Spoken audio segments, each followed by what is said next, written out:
Hello, my name is Liza Sylvia, and I'm currently a graduate student here at the University of Guelph. I would like to welcome you to the Ontario Veterinary College Convocation Ceremony this afternoon. The University of Guelph is honored by our graduates, and we take great pride in this convocation. I'd like to tell you a little bit about the proceedings today. The ceremonials used for conferring degrees have evolved over a millennium, and the gowns and hoods represent that history. In general, the gowns for the baccalaureate and magisteriate degrees are black, and the color of the hood is different for each degree program. The doctorates at the University of Guelph have a bright blue gown, and the honorary degrees are red. The University of Guelph crest that you can see on the curtains behind me and on the front of your convocation program also represents our specific history. The emblems in the crest show links to the royal city of Guelph through the white stallion above, the connection to liberal arts through the book, to the sciences through the astrolabe, and to our connection to abundance in agriculture through the cornucopia. The University of Guelph motto, Rerum cognoscere cosas, is a quote from Virgil. It is variously translated to be either, happy is the one who is able to ascertain the reason of things, or perhaps to know the meaning of things. The procession of people into the hall is also influenced by ancient tradition. The piper will herald the start of the procession of graduates, the students coming to graduate today. This will be followed by the arrival of the mace leading the platform party. The mace is a symbol of authority of the university and will be carried by the beadle. In medieval universities, a beadle was chosen by the instructor to work as an assistant. Today, the beadle is the ceremonial officer of Senate. Following the beadle and mace is the chancellor and provost, members of the administration and honorees, fellows of the university, members of board and senate, and members of faculty and staff. The degrees will be conferred in the order that you see in your program. The degrees are separated by categories representing the specific degree being awarded within the college. We will begin with doctorates and magisteriates, followed by the baccalaureate degrees. The name reader will present scholars to the chancellor and provost by degree category. As the name of each student is called, the beadle will place the hood over the recipient's shoulders. This moment will be videoed, and technology willing, there will be a simultaneous live cast of the event to allow family members and friends to watch from a distance. The provost will greet each student at center stage, and a photograph will be taken. We understand the joy and excitement accompanying such an auspicious occasion, but we ask that you hold your applause until after each group of graduates has crossed the stage. There will be an opportunity for a truly thunderous applause. Once all the degrees are conferred and all the cheers are cheered, the chancellor will close the ceremony and a recessional will play. If you are able, please remain standing during the recessional until all of the platform party has processed out of the hall. Our colleagues from Alumni Affairs are hosting a social media program developed especially for convocation. Please share your photos, memories, and advice with graduating students by joining us on social media and using the hashtag GuelphGrad. Finally, may I be the first person to congratulate the graduates on their various successes and offer my congratulations to the family and friends who are here to support them today. Welcome to Convocation at the University of Guelph.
true north, strong and free.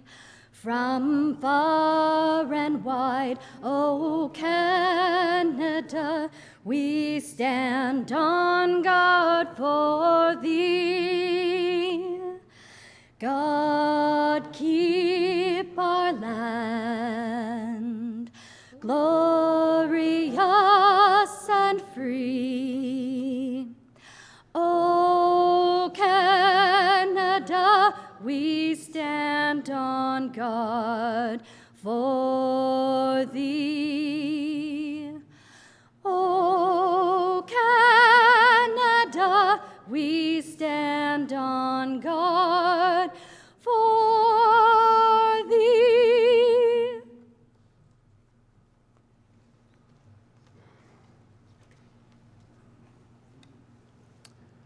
On this day of celebrated accomplishment, we pause and reflect on our place in this world.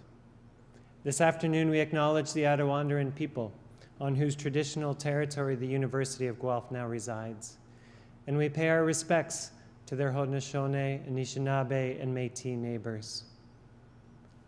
On this day that marks the end of a journey, we give thanks. We give thanks for all the friendships that have been forged along the way. We give thanks and are grateful to all those who have supported us, faculty, administration, mentors, and families.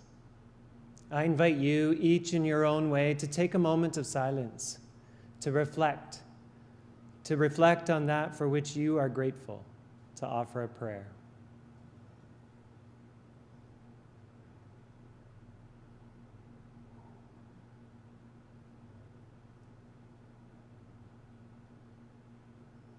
As we step into a new tomorrow, may the knowledge that we have gained here be coupled with wisdom and infused with compassion and clothed with humility, that we might contribute to the flourishing of all humanity, that we might embrace the forgotten, enhance the sustainability of all things, and fully discover together what it means to be human. May peace and reconciliation abound. You may be seated.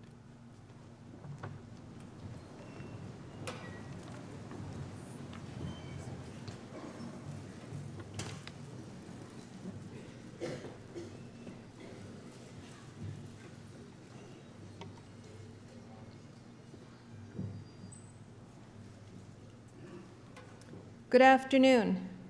I am delighted to officially open this 2017 University of Guelph Convocation Ceremony and welcome everyone here. Madam Provost, members of the board, honorary fellows, faculty, staff, family and friends of the graduates. Today, as we celebrate the achievements of our graduating students, I'd like to offer a particular welcome to today's honorary degree recipient, Mike Cranfield, who will be introduced to you shortly if you don't know him. My name is Martha Billis, and I have the honor of serving as Chancellor here at the University of Guelph. And what an honor it is to be here today, back at my university, my alma mater. I think back to when I was in your shoes, proud to be a Mac Institute graduate and anxious to take on the next challenge around the corner. Problem is, we do not always know what is coming or how we're going to get there. Today, I want to instill in you a belief my dean, Margaret McCready, instilled in me years ago. She was full of advice, but most often said, "Remember, ladies, you are Mac girls, and Mac girls can do anything." And she was right. I stand before you today to proudly and confidently tell you that the education I received here gave me the wherewithal to go out and strive beyond what I thought I was capable of. Since the days of its founding colleges, the University of Guelph has been a leader in practical education focused on the whole person. The university has fostered an environment that encourages its community of students to aim higher, to make things better, to be more productive, to turn preconceived notions on their head, to make a difference, to improve life. My education opened up doors and offered windows on the world I could not have imagined. Half a century later, those things are still happening here at this fantastic institution. Graduands, your windows are waiting. It's your turn. Your turn to make a difference and to improve life for ourselves and for others. I know you can do it because you are, after all, a University of Guelph graduate, and you can do anything. Good luck to you all. Thank you.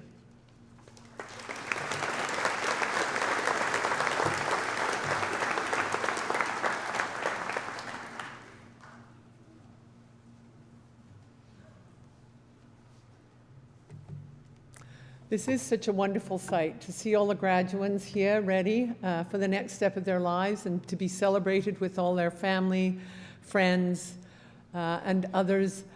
And thank you very much for joining us today on this important day. Good afternoon. My name is Charlotte Yates, and I have the great privilege of being the Vice President Academic and Provost of the University of Guelph. Graduates, this is your big day. There's been a lot of bumps along the road, a lot of sleepless nights, I have no doubt, cups of coffee perhaps, long walks, and a lot of stress. But guess what? Today, this is the sign that you have made it. You have persevered and you have been successful. Well done and congratulations.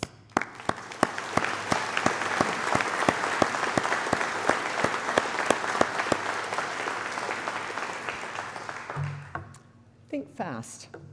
We've all heard that expression, but you don't often hear someone suggest to you that perhaps you should think slow. But my main message today is twofold: to think fast and to think slow. You are a generation of learners who have been at the forefront of the rapid adoption of technology. You are hyper-connected to the world in ways that I could never have imagined when I was your age. To be honest with you, when I was in my second year of university, the calculator had just been invented.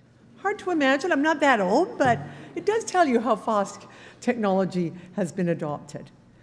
You, as a generation, are expected to process large volumes of information and ideas, and you have done so in a highly effective manner, and we're proud of you for that. Your minds, and in fact your brains, are being rewired in response to this rapidly changing, technologically enriched environment. I speak to you as a parent of 2 university-age children, and I see evidence of them, as I do in you, that your minds and your ways of thinking are different than of my generation.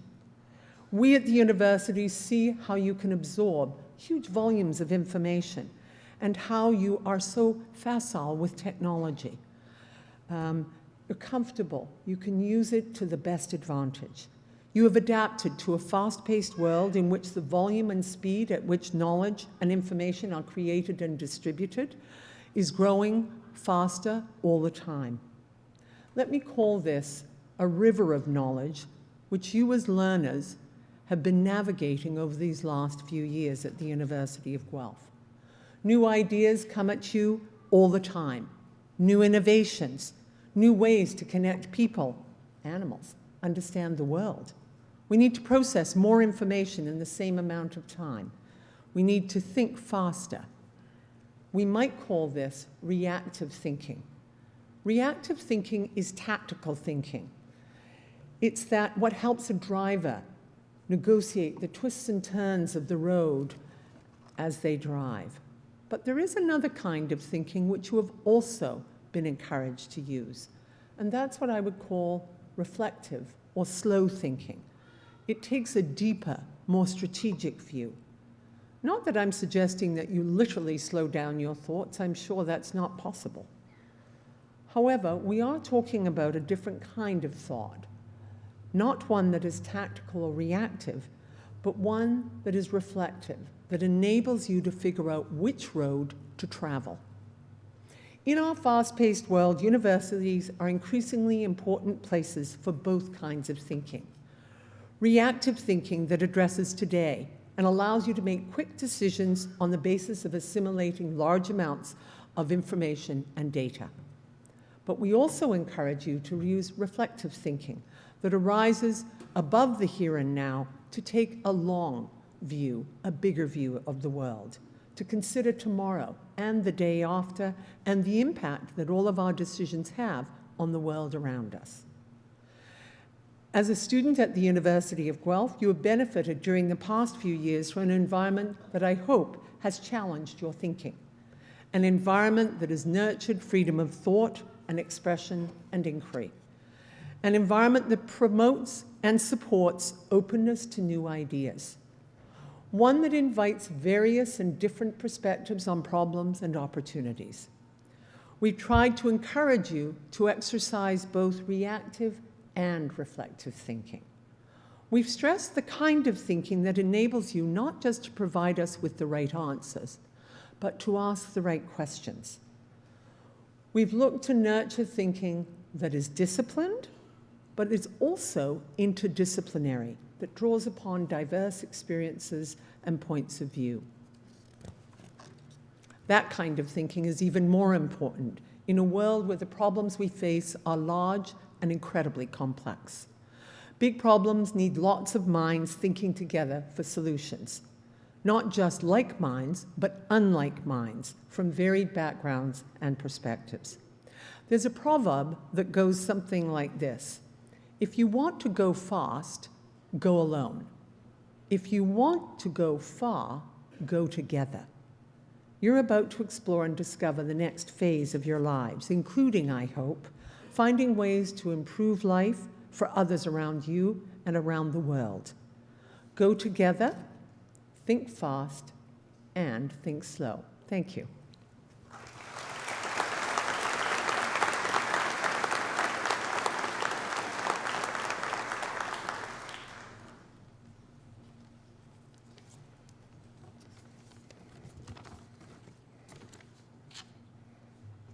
Madam Chancellor, upon the recommendation of the Senate of the University of Guelph, I have the honor to present to you Mike Cranfield, the candidate for the degree of Doctor of Science honoris causa.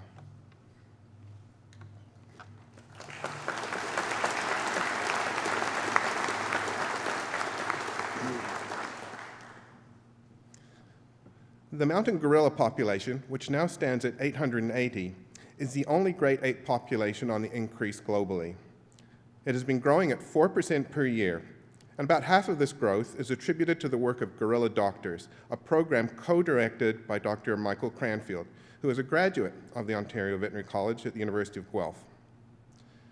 Dr. Cranfield was the first graduate of a postgraduate training program in zoo and wildlife medicine and pathology, which was established as a collaboration between the Toronto Zoo and the University of Guelph.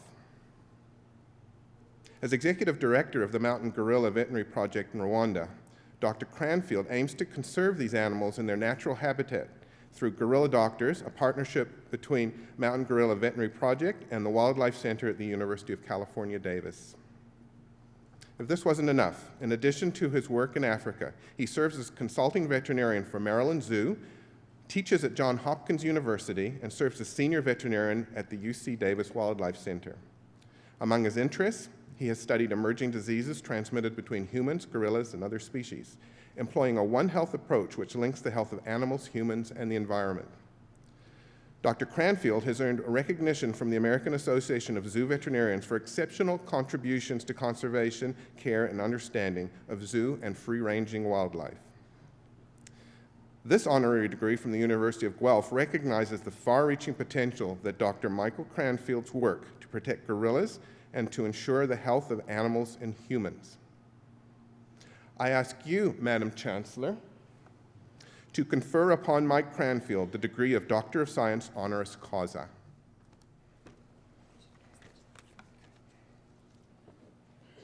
by the authority of the Senate of the University of Guelph, I admit you to the degree of Doctor of Science. Congratulations.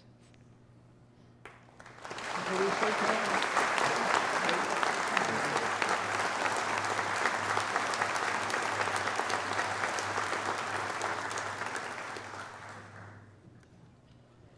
I am pleased to invite Dr. Mike Cranfield to now give the convocation, your convocation address. Thank you.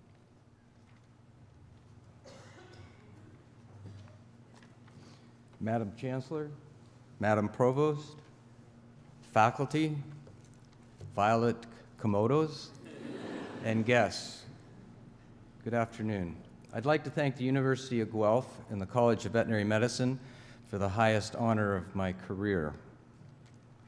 I'd have to say that it is bewildering to me and somewhat painful to realize that 40 years ago this week I was sitting in the chairs that you're sitting in.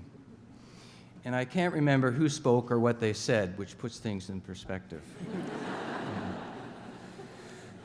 But I would like to congratulate you on a very hard-earned degree, and at the risk of sounding trite, I would say that it's more than a degree to practice veterinary medicine. It's a passport, and it's a passport to the geophysical world. You can work anywhere around the world that you wish, but it's also a passport to a world of opportunities. And as I was thinking what I would say today, I took some words from our 40th class reunion last week. And basically people were saying that careers are not straight pathways, and they're often sprinkled with disappointment and rewards. Then that you should make the most out of every situation that you're in, even if it isn't an ideal situation. But maybe even more importantly, make sure you take advantage of every opportunity. And you need to assess each opportunity. You don't need to grab onto each opportunity. Make sure it's one that you don't want before you pass it by. And when you walk through those doors of opportunity, it opens up more doors of opportunity, and you often end up in places you never thought possible. I came to Guelph to be a dairy practitioner and can't believe that I ended up with luck to be living and working with wildlife in Africa. So it's a very strange route sometimes. So working with the mountain gorilla is extremely rewarding, not just because they're a magnificent species, but they're also helping the financial situations in developing countries through ecotourism. But more than that, when you're working with an endangered keystone species, you are not only saving them, you're saving their habitat and biodiversity. And biodiversity is the pillar or the foundation of the globe to react to environmental insults, whether they're human-made or naturally made. And our natural landscapes really add quality to the lives of humans. And it's not going to be just the wildlife veterinarians that help conserve this biodiversity. It's going to be all veterinarians. The large animal veterinarian or livestock veterinarians will promote food safety and security. And this will take the pressure off of wildlife bushmeat as protein sources for developing countries.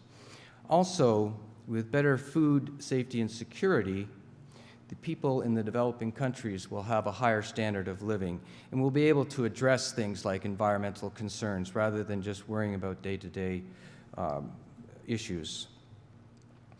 As we become in a more virtual world, it appears that people are becoming more and more segregated from nature and how we fit in with the ecosystem. I think the human-animal bond is extremely important. And at the heart of that human-animal bond are veterinarians. And when I walked through OVC last week, I was extremely impressed with the advancements in technology and how far the cutting edge of veterinary medicine has come. But I would have to caution, there's still a need for good, economical, sound veterinary medicine for the young, the poor, the young, the old, and the marginalized people that can't afford the cutting edge, but really need to benefit from that human-animal bond. As Jeff said, the mountain gorillas are the only species on the face of the earth that are growing at 4% a year, and the team of gorilla doctors is credited with half of that growth. And our motto is trying to save a species one gorilla at a time, and we're able to do that because the gorillas are habituated, which means they're used to the presence of people, so we can get close enough to do health monitoring on a daily basis and actually do clinical work in the field. And although that program seems to be successful, it is only a Band-Aid. And as Jeff says, we need, as a veterinary profession, to move more towards One Health. And veterinarians have been looking at zoonosis for centuries, but it is now packaged in a different package that is seems to be more acceptable to the human medical field and some environmentalists. And so we have started doing the One Health concept means that the health of the gorillas is directly connected to the health of the huge population surrounding the parks, the 30,000 tourists that go see the gorillas a year, the trackers, guides, and porters that enter the park each day. And along with that, the livestock that supports those people, their companion animals, and other wildlife in the area. So as gorilla doctors, we've had to partner, collaborate, and facilitate in many sectors of health in the region. I'd like to mention 4 veterinarians that have helped with the Gorilla Project that graduated from the University of Guelph, just to show you the array of fields that get involved. The first one is Dr. Dale Smith, a recently retired veterinary pathologist. You probably all were taught by her. What a great lady. And she came to Africa and taught pathology at Makerere University in Kampala, Uganda. She then came and taught and built capacity in pathology in our staff. And finally, she's now on the North America Path Network, which is a group of North American veterinary pathologists that read histopathology live across the internet with African pathologists, which is helping with disease surveillance and building capacity. The second one is Dr. Rick Quinn, and he's a graduate, I think, in the 80s, and he is a board-certified veterinary ophthalmologist that works out of London, Ontario. He came to teach our staff about ophthalmology, but became very intrigued by the gorillas in One Health and came back and started his own organization called the Docs for Great Apes, which is MDs, veterinarians, and public health workers that are developing modules to build capacity of the human health workers in the remote clinics around the parks. And then a little closer to home, there's Emily Denstead. Her sister, I believe, was in your class. She is presently in Rwanda, and she is teaching one of these modules. She's doing 3 things. She's teaching the modules, she's evaluating how well the modules are working, and she's training the trainers. And then lastly, there's Mira Zaiolo, who's doing a PhD with us, evaluating our employee health program. And she's trying to see whether we're reaching our goals of mitigating the transmission of infectious diseases from humans to gorillas. There are over 6.5 billion people on the face of the earth right now, and we are definitely moving towards globalization. And globalization is the rapid movement of people and products throughout the world. And what this has done is set the stage for a potential pan-epidemic disease outbreak. And I'd like to mention, just to hopefully broaden some perspectives, there are 2 initiatives. One is USAID Emerging Pandemic Threats, of which gorilla doctors participate in 3 countries. And it's in 23 countries, and we're looking at the wildlife-human interface in rodents, bats, and primates to see what viruses are there, since 75% of emerging pandemic viruses are coming from wildlife. That doesn't mean that wildlife is any sicker than it used to be. It means that we're changing our relationships with wildlife and moving into habitats that we've never been in before. We're also affecting weather changes, which is affecting vector distribution, which is also coming on strong with that. In 5 years, in the 23 countries that this Emerging Pandemic Threats program was in, we found 169 of the known viruses and 815 novel viruses, which doubled the number of known mammalian viruses to that date. And so the potential is out there, and it's going to take veterinarians to help mitigate the risks. Secondly, one that's a little bit closer to home is the Global Health Security Agenda, and Canada is a member of that, being a member of the G7. And one of their major contributions is to build the capacity, the veterinary capacity, within 60 countries. And so as you sit there, you are entering into a very complicated, complex world, but one that is full of opportunities, and I'm sure you'll take full advantage. I'd just like to acknowledge the mentorship of Ian Barker, who helped me through some difficult times as a student, and thank my brother John and his wife Vicki for coming to share this special day with you. And as I leave, I would like to say that I hope your license/passport gives you as much fulfillment as my degree from Guelph has given me. Thank you.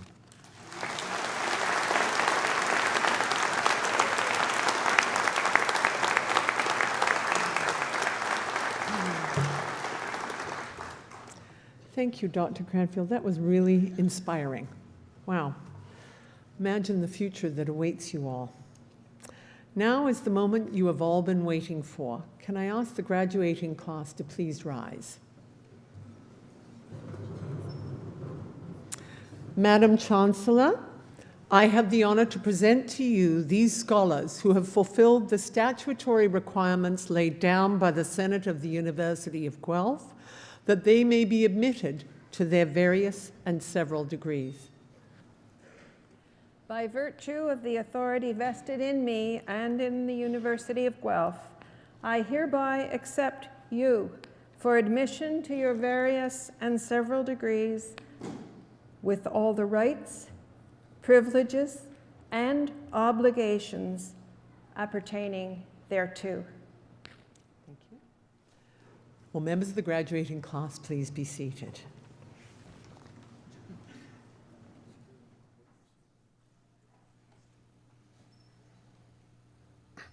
Well, good afternoon, graduates and proud family members and friends of the graduates. I'm sure you're all very excited and perhaps a little relieved, certainly happy to see your graduate walk across the stage and be greeted by the provost. And you may want to express your emotions or excitement in some audible manner.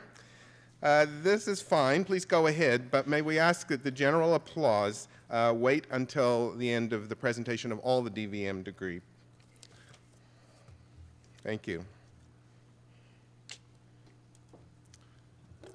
Madam Chancellor, Madam Provost, I have the honor to present to you these scholars from the Ontario Veterinary College that they may be admitted to the degree of Doctor of Veterinary Medicine.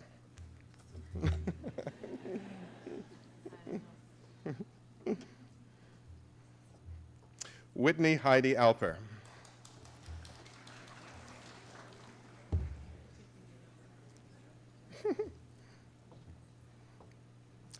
Melissa Anderson with distinction.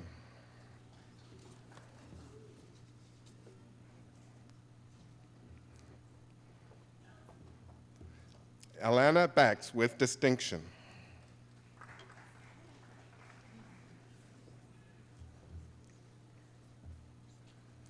Vivek Basu.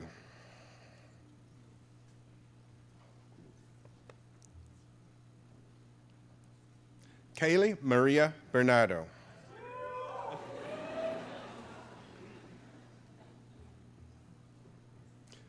Jody Deanna Sears Beerworth with distinction. Oh, darn slow.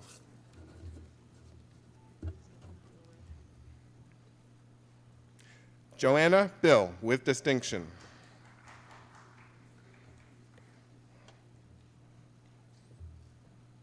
Patrick Robert Bosterling with distinction.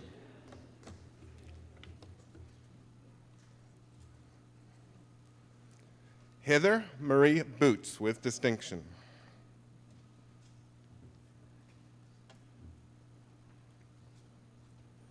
Catherine Ann Bottoms with distinction.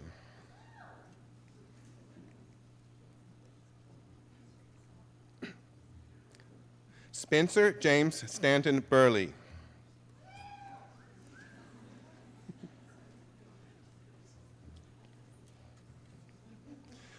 Krista Sharon Ann Campbell.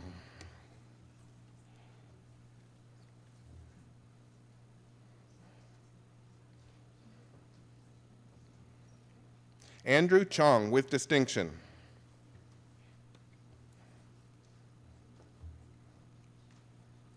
Natalie C. Ming Chow with distinction.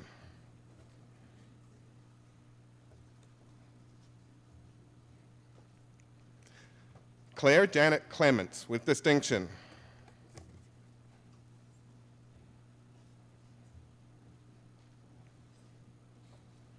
Allison Jane Collier with distinction.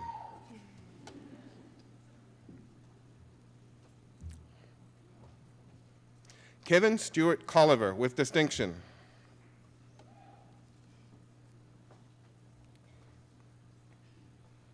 Alicia Catherine Combe with distinction. I think I'm all right. Laura Catherine Constantinescu with distinction.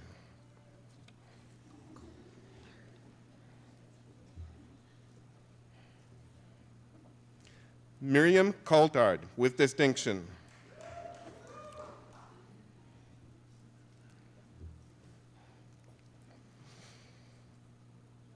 Jennifer Lindsay Crew with distinction.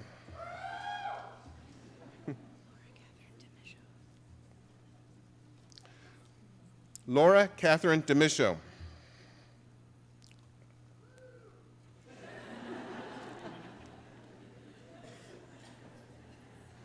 Emma Larissa Joyce Delatala with distinction.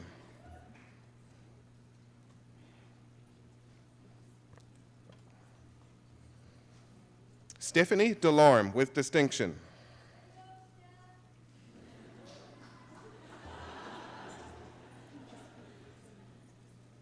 Sarah Elizabeth Downing.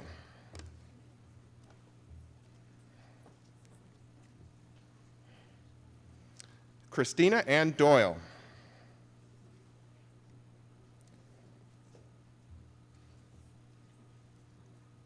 Erin Elizabeth Duffy with distinction.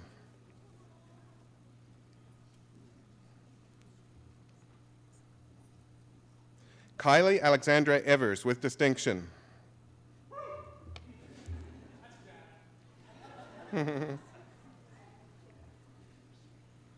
Abigail Finley.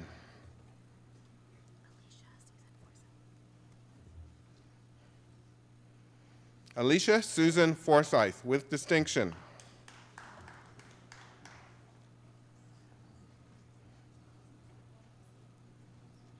Kristen Michelle Frederick.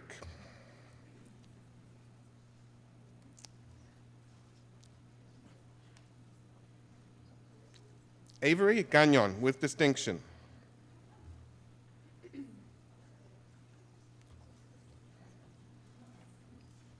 Mallory Rachel Gilmer.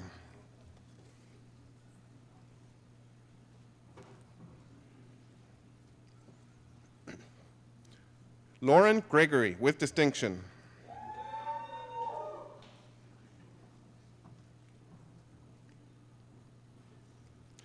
Jessica Zuyen Gu with distinction.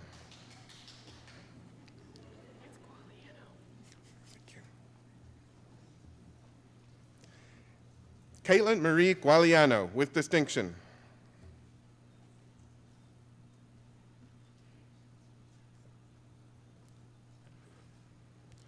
Justine Ray Gugino with distinction.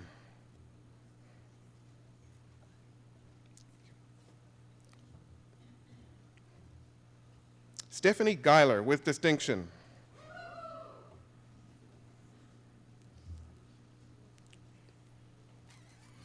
Jennifer Hanmore.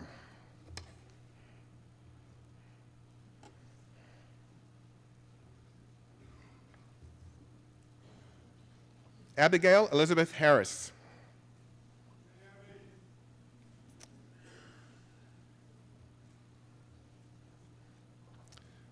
Christopher William Hauser with distinction.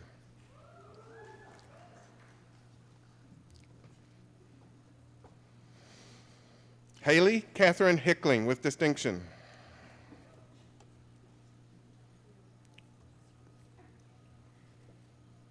Jessica Marion Russell Hinch.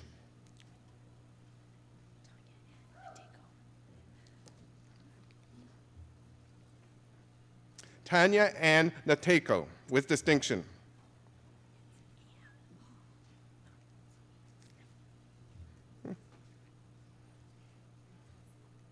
Ann Hong.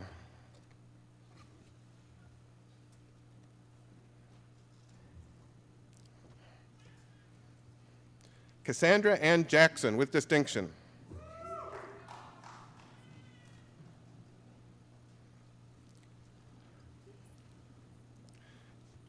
Katrina Lynn Yankovic, with distinction.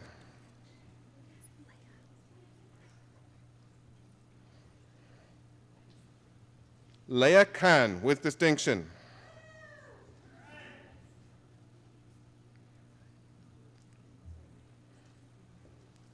Rianne Alexandra Camula, with distinction.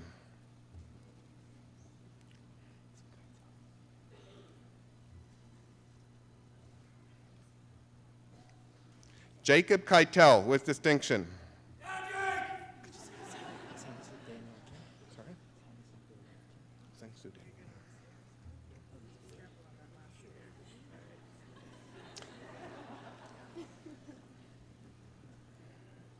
Sangsu Daniel Kim.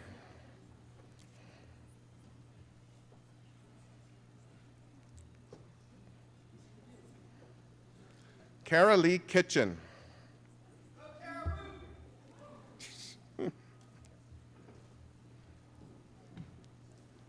Kaushalya Kurupu.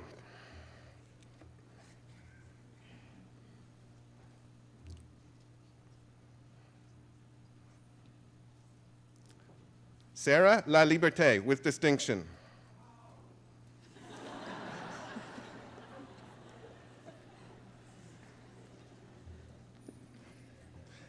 Ashley Catherine Lamond, with distinction.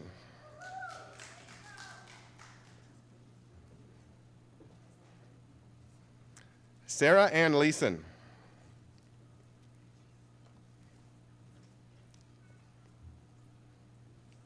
Amanda Jessica Lee.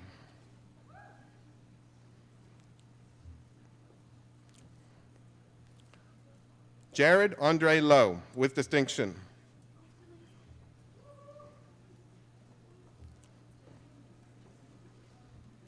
Stephanie Ann Lovell, with distinction.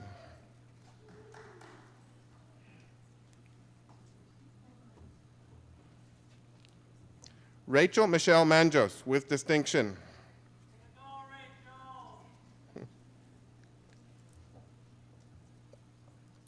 Michelle Mitraille, with distinction.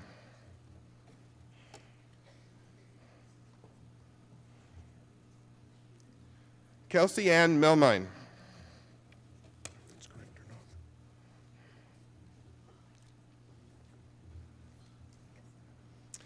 Catherine Elizabeth Moffett, with distinction.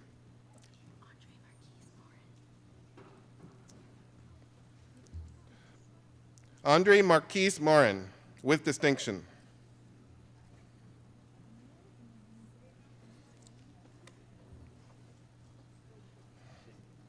Catherine Ann Marie Mundy.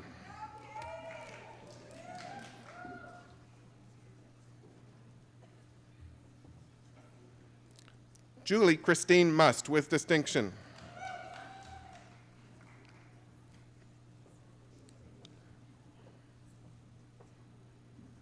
Andrea Nicole Nice.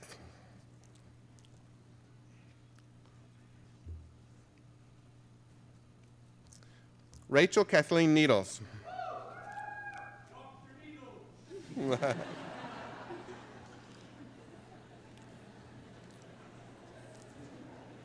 Heather Yolanda Neureiter, with distinction.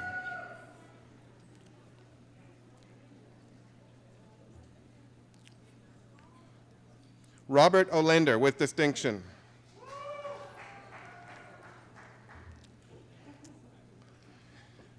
Gregory Joseph Oliver, with distinction.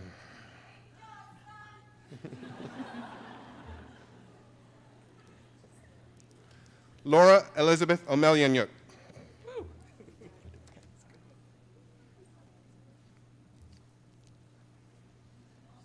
Ruben Xiao Yi Ong.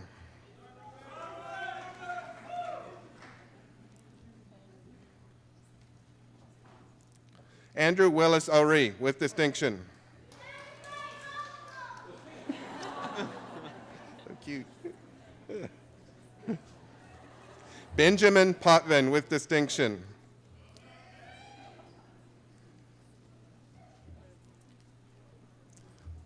Viveka Lee Ranala, with distinction.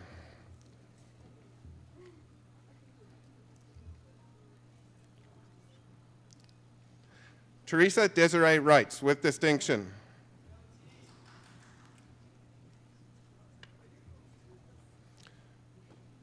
Jessica Claire Richards, with distinction.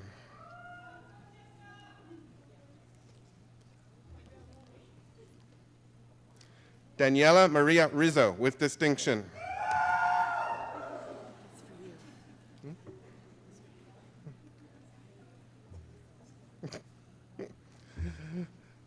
Amy Victoria Helena Rojan, with distinction.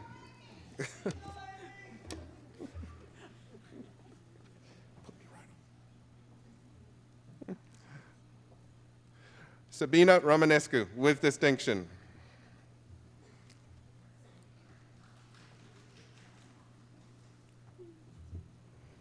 Rose Janine Emily Rumney, with distinction.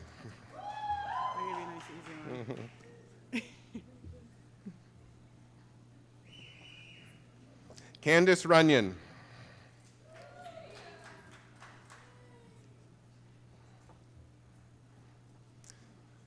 Amanda Ling Saldivia Wu, with distinction.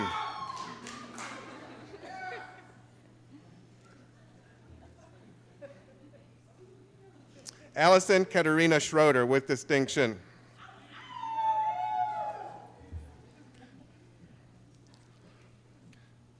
Carrie Schutten, with distinction.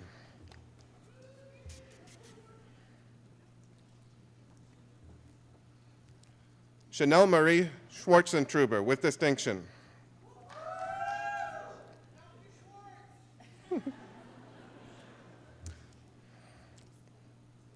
Foster Joseph Scott.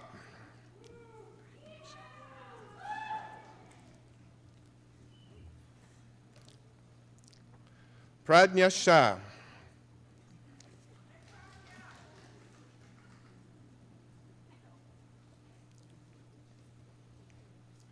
Diana Wehua Shum, with distinction.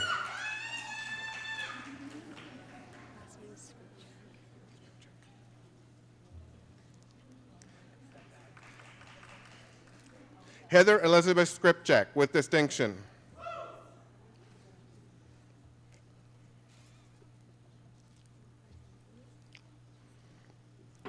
Melissa Nicole Smith, with distinction.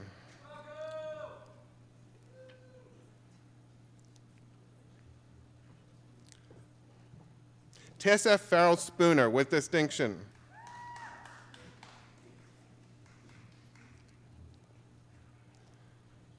Megan Stapleton.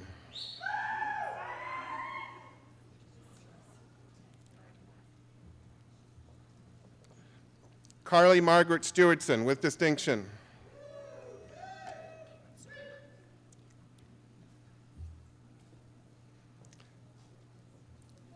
Caitlin Stormont, with distinction.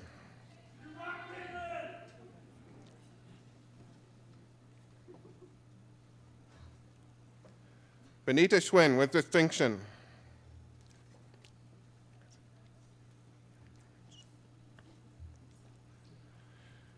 Noreen Sumar.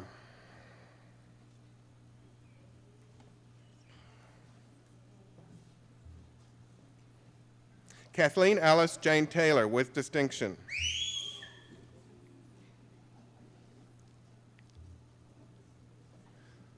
Christina Danielle Toth.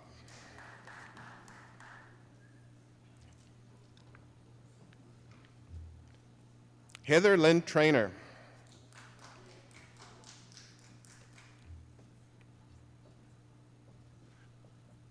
Crystal Suet Ying Tsi, with distinction.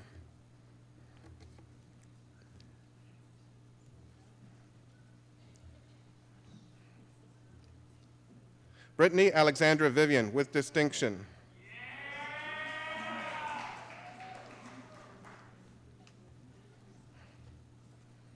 Melissa Lynn Huntingford Wagner.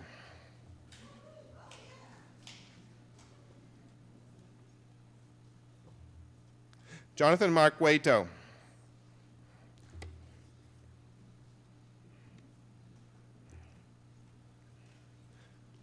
Ann Darnce Wallace.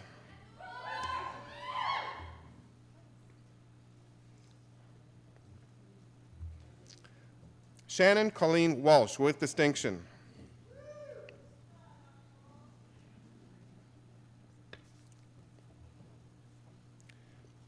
Rebecca Lynn Weller.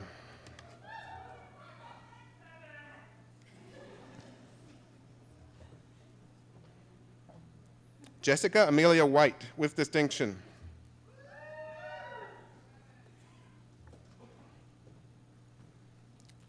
Jenna Jacqueline Williamson with distinction.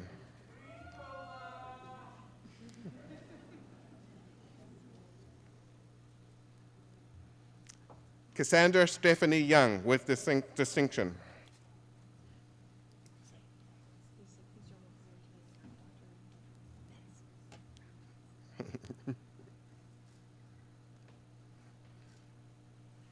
Please join me in congratulating this newly minted group of doctors of veterinary medicine.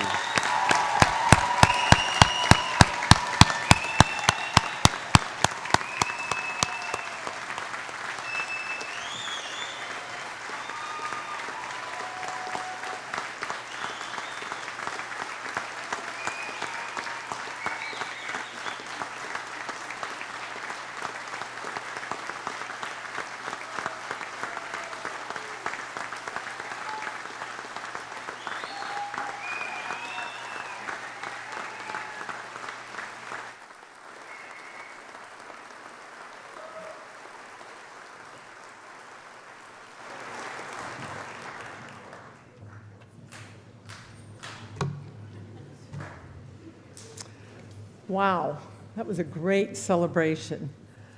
Madam Chancellor, I would ask you to confer the various and several degrees on the graduates listed in the program, but unable to be present at this ceremony. By virtue of the authority vested in me and in the University of Guelph, I confer the various and several degrees in absentia on the graduands not present. Well, graduates, you've done it. Congratulations.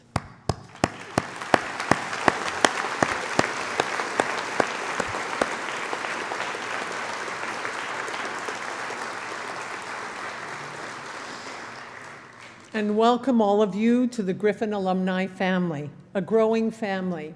This week, and this is our last graduation for this week, more than 3,400 new graduates are joining that Guelph alumni family.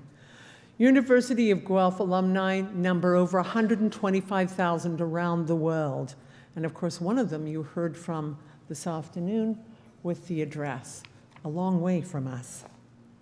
We are all proud of your accomplishments here at the University of Guelph and look forward to seeing how the foundations you've developed over these last few years serve to establish you in the future and contribute to your future successes. We want to celebrate your achievements and successes, and I ask you to keep in touch with us.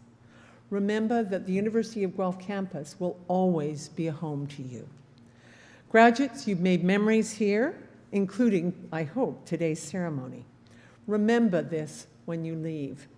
You were a student for a short time, although as a vet, a little bit longer than many, but a Griffin forever. Now, before the end of this ceremony, I would like to take a moment to acknowledge two individuals. One individual who has been a significant contributor to Convocation over the past 12 years. Kate Revington, if you could stand.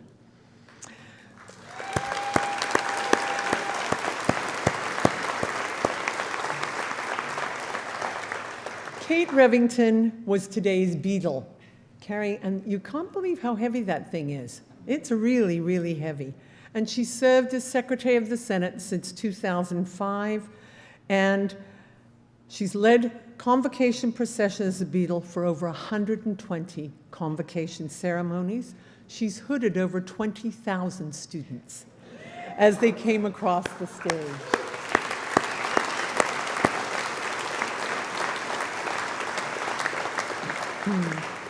Today is Kate Revington's final convocation ceremony, and I thank you for your tremendous leadership and contributions for over 21 years here at the University of Guelph.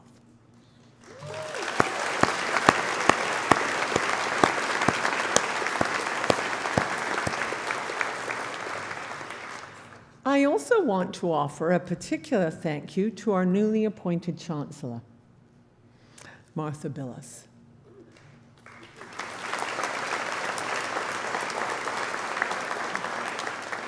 Dr. Billis only very recently became Chancellor, and if I tell you she's done 23 ceremonies this week and convocated over 3,400 graduates. So thank you for your enthusiasm and your incredible commitment to the University of Guelph.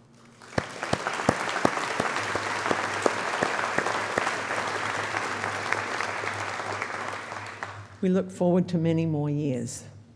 This concludes our formal convocation ceremony, but I do have a couple of important announcements. First of all, the College Dean will host a reception for all graduates and their guests at Creelman Hall. This is just across the way. This is an opportunity to congratulate graduates, but also celebrate with one another, introduce your family and friends to your other co-graduates, and to kind of celebrate with each other, as many of you will go your different ways, and it'll be amazing. You won't see each other quite so often. I should advise you that once the platform party has processed off the stage, there will be a very brief intermission, after which the graduates will participate in the veterinarian's oath and award ceremony. Finally, I want to thank all the volunteers who make this graduation possible.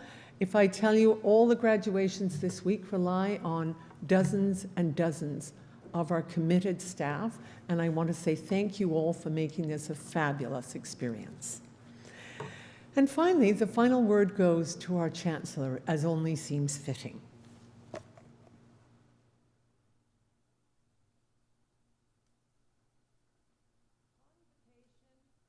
Is dismissed.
the first presenter.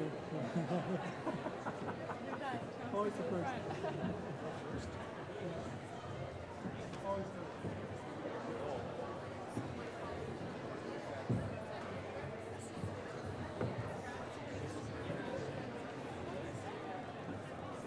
Is there order? I don't think so.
Oh, I see.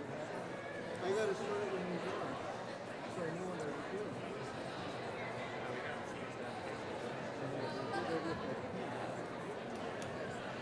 I'm very much at the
Good advice for life in a way. You know, go slow and just take advantage of whatever you're doing.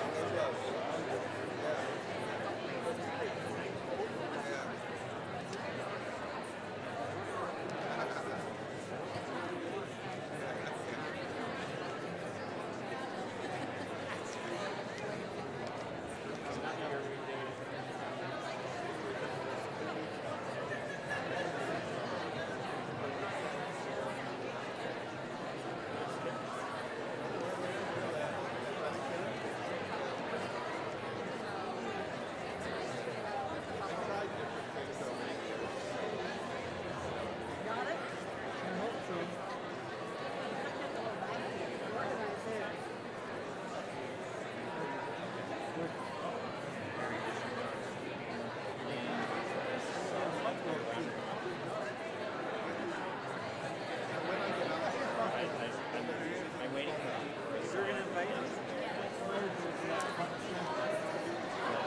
Good afternoon, everyone. Dr. Wichtel, members of the faculty and staff, fellow veterinarians, ladies and gentlemen, welcome to the Ontario Veterinary College's Convocation Awards and Veterinarians Oath Ceremony. If we haven't yet met, my name is Peter Conlon. I have the great pleasure and privilege of being the Associate Dean of Students at the Ontario Veterinary College. In our awards ceremony today, we are recognizing members of the OVC community who have made outstanding contributions to it. They are being honored for a wide range of accomplishments. Staff members for their contributions to our support services, faculty members for their teaching and mentoring skills, and graduates for their academic prowess and their contributions to the betterment of the college and the profession. Before we start, a few housekeeping details. Please look on the program if you're a recipient or a presenter to see when your award is coming up.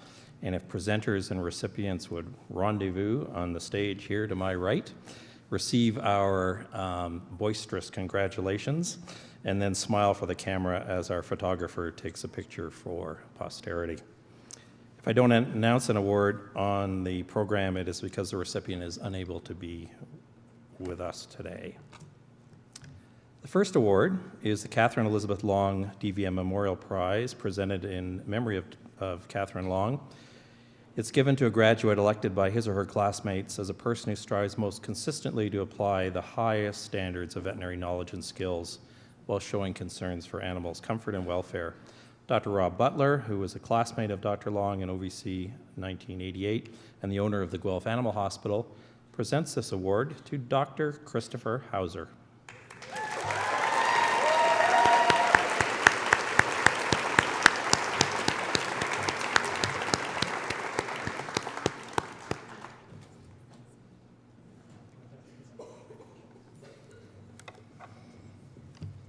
So, Chris showed us all how to do it. It's tough to be a leader. It's tough to be a leader, but you did great. The College of Veterinarians of Ontario Prize. The CVO is the licensing body for veterinarians in the province, and it ensures that the public interest is protected. This award is presented to a graduate who's chosen by their classmates, who's been active in OVC and university affairs. Ms. Jan Robinson, who's the Registrar and Chief Executive Officer for the CVO, presents this award to Dr. Patrick Bolsterley.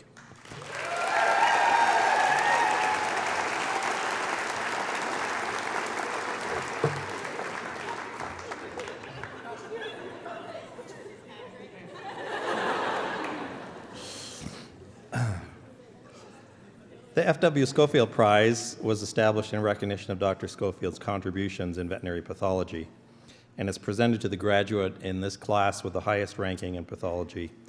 Dr. Schofield graduated from OVC in 1910 and was a renowned pathologist and bacteriologist.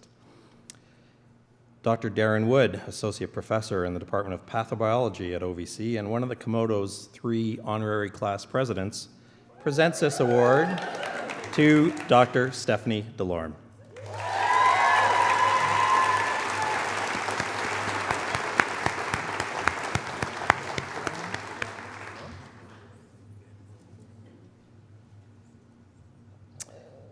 The American College of Veterinary Radiology Senior Student Award, presented to a student who excels in clinical radiology during their companion animal hospital rotations and who shows outstanding enthusiasm and understanding in diagnostic and therapeutic radiology. Dr. Stephanie Nykamp, who's an associate professor in radiology and associate dean clinical program, presents the award to Dr. Heather Boots.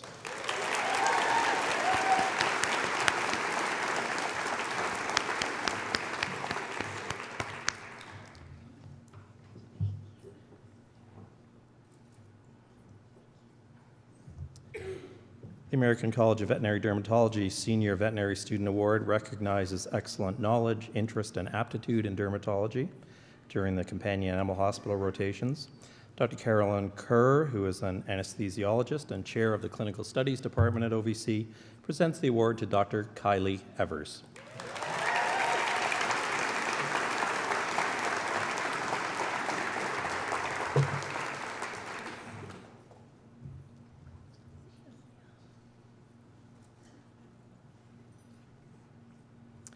And the American College of Veterinary Ophthalmologists Award recognizes excellent knowledge, interest, and aptitude in ophthalmology during the companion animal hospital rotations. Dr. Chantal Pinard, who is a veterinary ophthalmologist and faculty member in the Department of Clinical Studies, presents this award to Dr. Erin Duffy.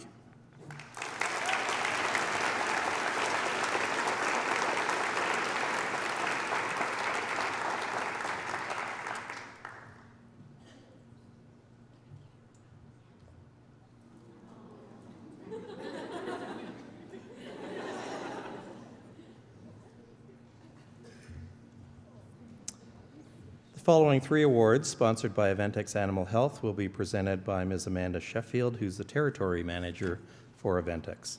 The first is the Animal Health Prize in Ophthalmology for the graduate with the greatest proficiency in the ophthalmology rotation in the companion animal hospital. Dr. Stephanie Delorme is the recipient.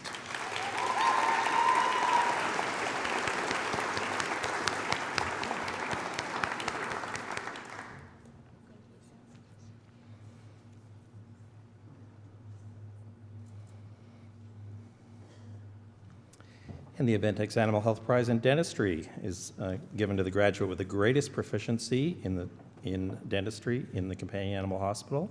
And Dr. Noreen Sumar is a recipient of this award.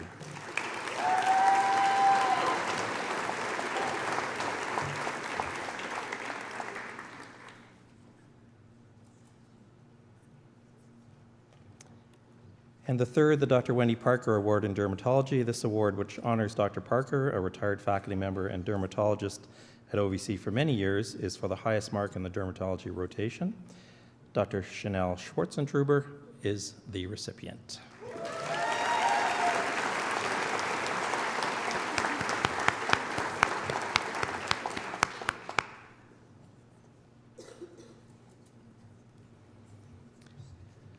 The Hills Buddy Prize. In 1943, Dr. Mark Morris proposed that some diseases in pets could be managed through carefully formulated diets. And he developed one for the guide dog Buddy of a young blind man named Morris Frank. And the result of Dr. Morris's efforts were the nutritional formulation that would become the world's first pet food designed to help dogs with kidney disease. This award is presented for exhibiting the greatest interest, knowledge, and proficiency in clinically applying nutritional knowledge to the treatment and management of diseases of companion animals. Dr. Stephanie Niekamp presents this award. Sorry, I stumbled. To Dr. Heather Boots.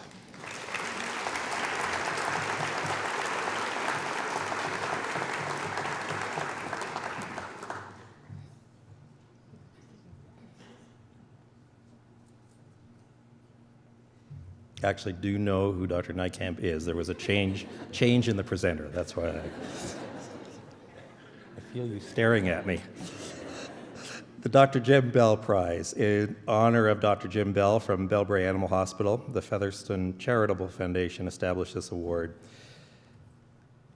OVC faculty members nominate students for the award based on their demonstration of compassion and dedication to their small animal patients. From among the nominees, their classmates choose the award recipient. The characteristics of the recipient are a willingness to mentor others, the ability to work well individually and within a team, self-motivation, and the willingness to accept a challenge. Dr. Jim Bell is here to present this award to Dr. Sarah Laliberté.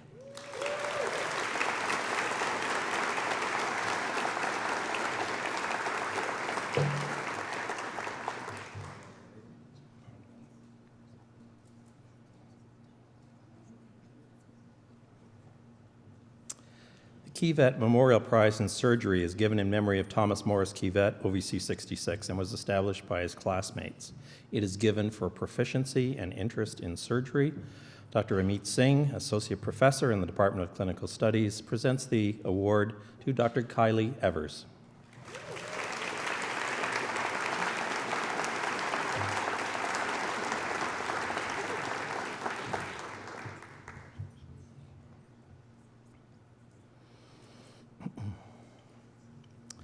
Dr. Singh also presents the American College of Veterinary Surgeons Awards, which are presented to graduates judged to show the most interest in academic and clinical proficiency in surgery, one in large animals and one in small. The recipients are Dr. Jessica Richards, large animals, and Dr. Chanel Schwartzentruber, companion animals.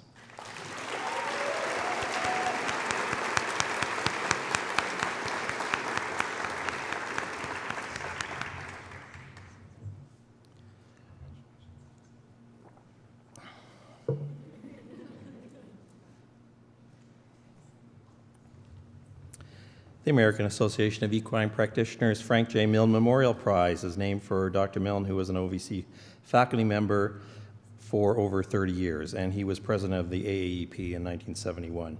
It is given to a graduate with excellent skills in large animal surgery. Dr. Luis Arroyo, advisor to the student chapter of the AAEP at OVC and associate professor in clinical studies, presents the award to Dr. Teresa Reitz.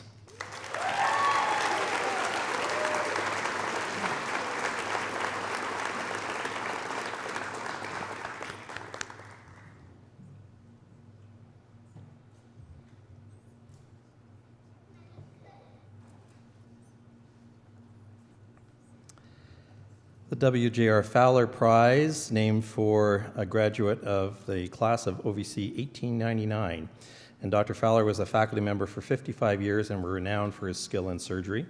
The award is given for the highest proficiency in equine medicine and surgery. And Dr. Joanne Hewson, associate professor in the Department of Clinical Studies and a member of the OVC Awards Committee, presents this award to Dr. Melissa Smith.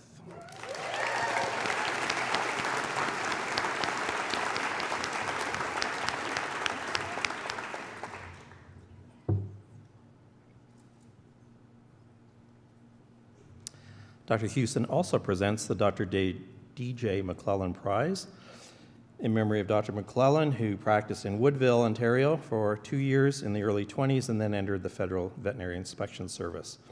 Dr. McClellan worked for the Ontario Racing Commission for about 15 years and created this award for the highest standing in courses dealing with equine contagious diseases. Dr. Jessica Richards receives this award.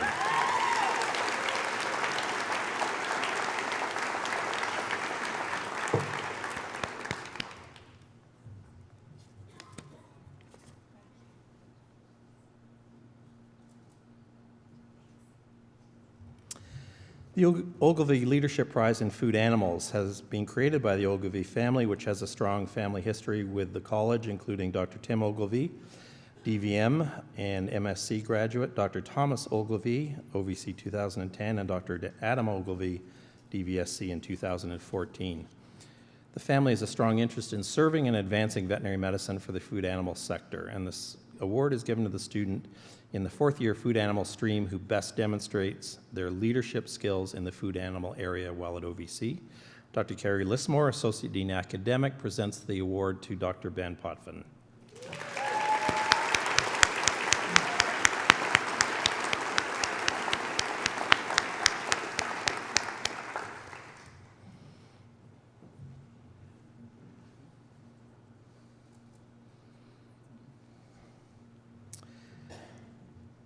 The Samuel Downing Stirk Prize is presented in honor of Dr. Stirk, a graduate with the best diagnostic ability in large animals.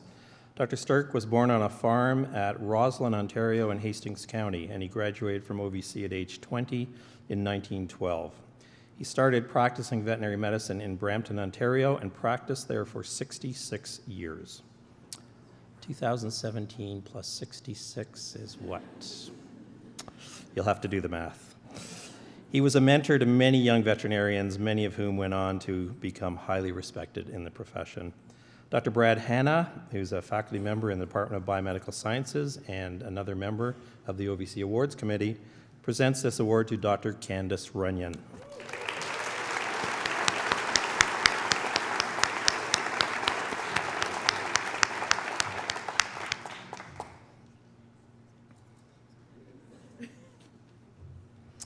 The Ontario Pork Producers Marketing Board Prize is presented to the graduate who is the most proficient in the study of swine diseases and in the health management and welfare of swine. Mr. Chris Cossett, board member of Ontario Pork, presents this award to Dr. Kaushalya Karupu.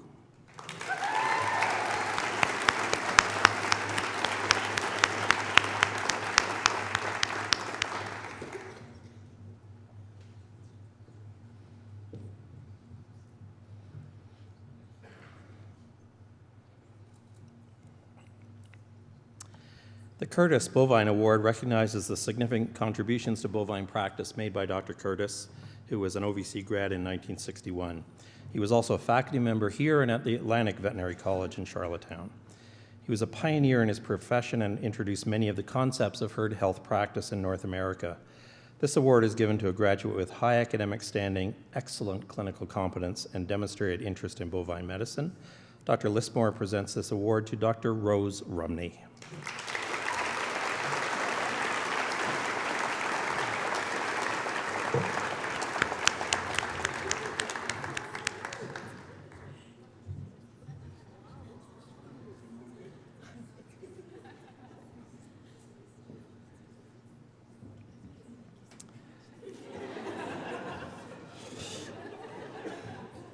The Dr. Bob Hayes Memorial Prize was created in memory of Dr. Hayes, class of OVC 1978.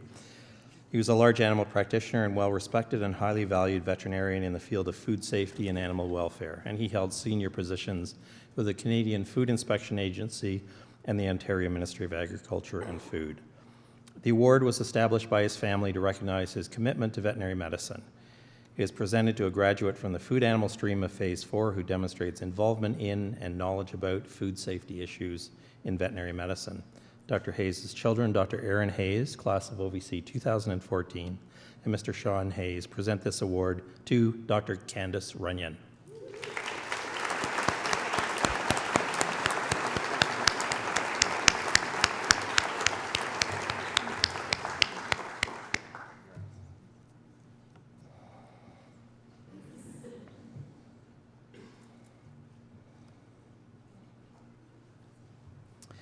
The Ontario Veterinary Medical Association Erie Veterinary Association Herd Health and Population Medicine Prize. The OVMA is the organization that represents veterinarians and our interests in this province. The award is presented to the graduate with the highest proficiency in health management courses. It is presented by Dr. Kathleen Norman, who is the president of the OVMA, and the recipient is Dr. Shannon Walsh.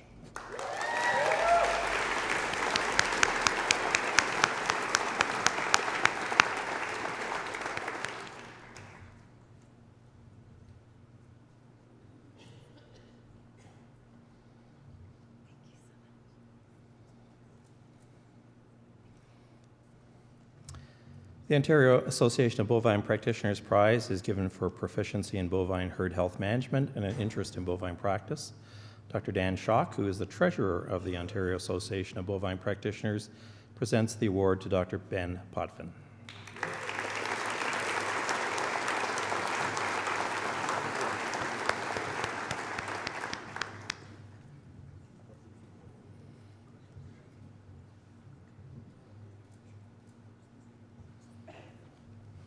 Grey Bruce Farmers Week Prize was established to recognize new veterinarians entering practice in Grey or Bruce counties who will be working with food animals.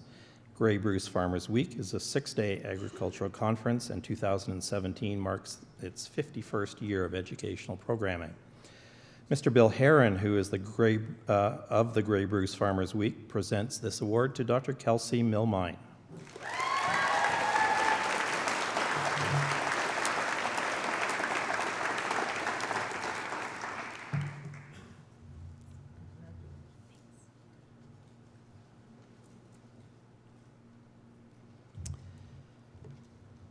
The Holstein Association of Canada Prize is presented to the graduate who has the highest academic achievement in bovine medicine and health management courses. Mr. Gerald Schipper, Holstein Canada National Director, presents this award to Dr. Candace Runyon.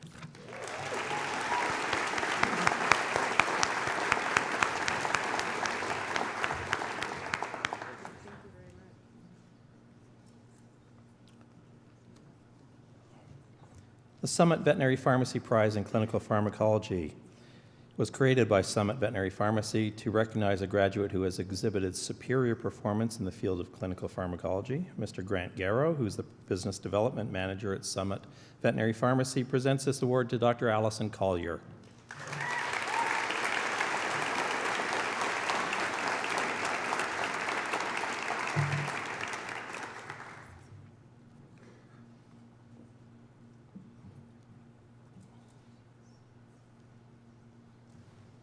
Mr. Gus Lagerquist was a great friend to OVC and to the veterinary profession. In honor of his 90th birthday in 2014, our former dean, Dr. Elizabeth Stone, created the Gus Lagerquist 5V Prize, which, wait for it, recognizes him as a World War II veteran who fought for victory and was very valued by the veterinary profession. And you were wondering no more. The award is for a graduate who is selected by their classmates as the student who has worked to build class unity and teamwork, focused on helping others rather than him or herself, advocated for OVC, best demonstrated business acumen, and demonstrated the desire and ability to advance the veterinary profession. The Dean, Dr. Wichtel, presents this award to Dr. Laura Omelyanuk.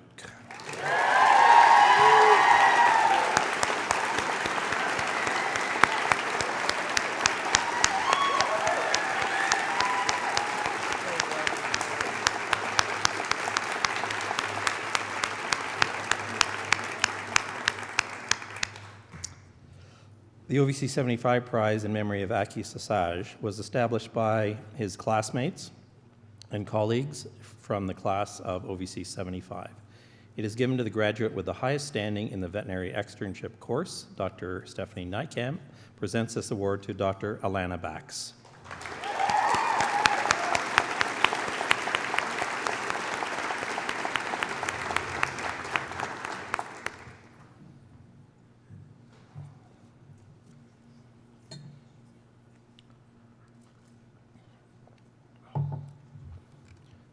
The Dr. Jonathan Bloom OVC 93 Ambassadorial Prize is presented for initiative and motivation in an elective or externship experience outside of OVC.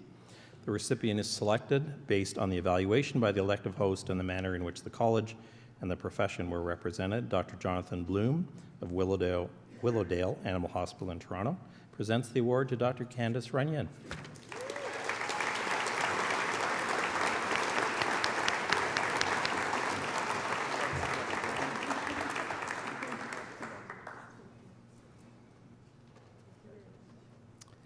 The American Association of Feline Practitioners Prize is presented to the graduate showing particular interest and aptitude in feline medicine and surgery, presented by Ms. Xenia Brown, class of OVC 2020, and the DVM student representative on the OVC Awards Committee, presents this award to Dr. Allison Collier.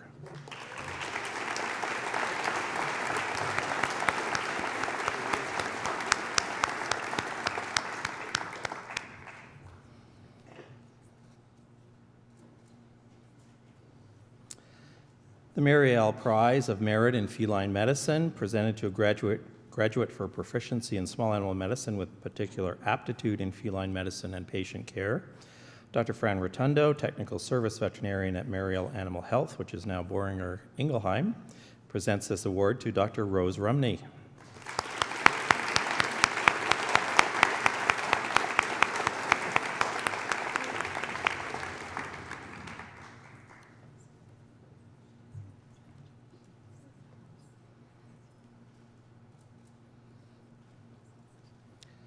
Molly Carrington Scholarship.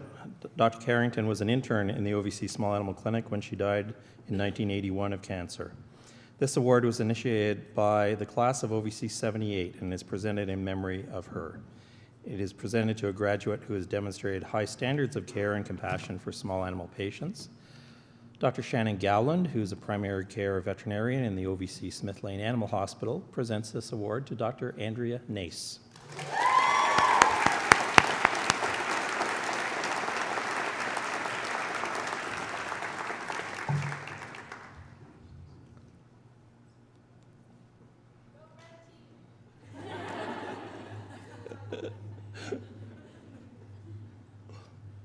They'll explain that to you later. The OVC 1986 Memorial Prize. The OVC 1986 class created this brand new award this year to invest in OVC students and to honor the friends and classmates that they have lost too early. The recipient of this award is chosen by a vote of the third-year class as the member of the graduating class who has provided them with the most meaningful mentorship and guidance throughout their first 3 years of the DVM program. Dr. Donald Bissonnette, OVC 1986, presents this award to Dr. Patrick Bulsterley.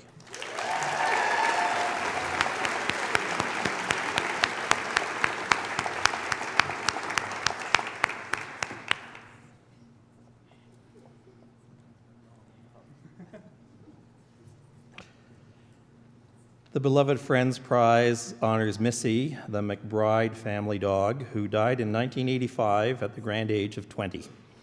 It is presented for kindness and care in the treatment of animals in the medicine and surgery clinics at OVC. Dr. Julia Hughes, who was a clinical skills coordinator and instructor for the Komodos, and one of the class's honorary class presidents as well, and the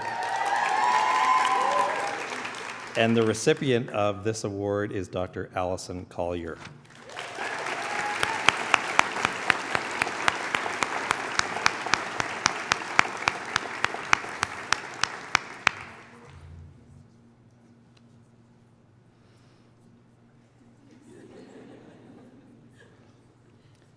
The Veterinary Emergency and Critical Care Society Award recognizes a graduate who displays extraordinary commitment and proficiency in emergency and critical care. Dr. Shane Bateman, Associate Professor in Clinical Studies in the area of critical care, presents this award to Dr. Heather Skripchak.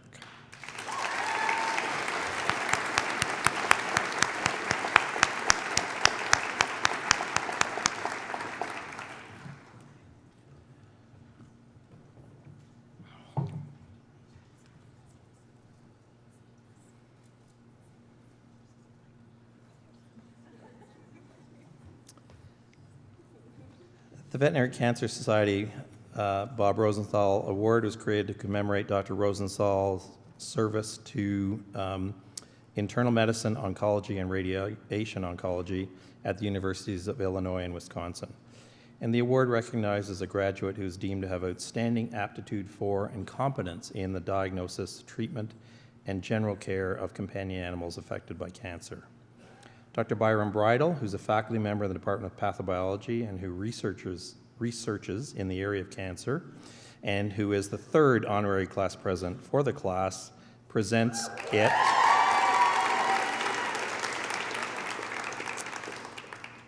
the award to Dr. Sarah Laliberté.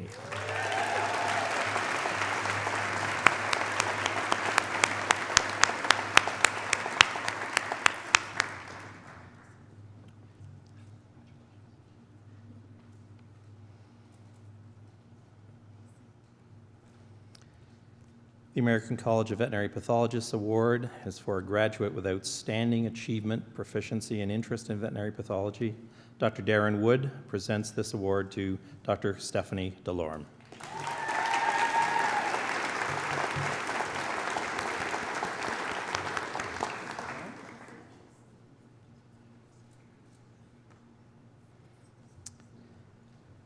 The Alan H. Meek Prize for Leadership and Good Citizenship is provided by Dr. Meek, who was a former dean of the Ontario Veterinary College. The recipient is chosen by OVC faculty members as the graduate having best demonstrated leadership and good citizenship during their 4 years at OVC, and who is expected to be a leader throughout his or her professional career. The Dean, Dr. Wichtel, presents this award to Dr. Patrick Bowles-Sturley.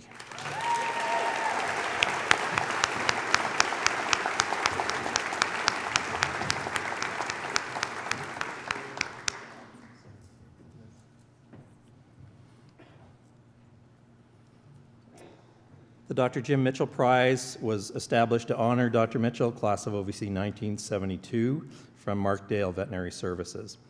And the recipient of this award, nominated by OVC faculty members based on the demonstration of compassion and dedication to equine patients.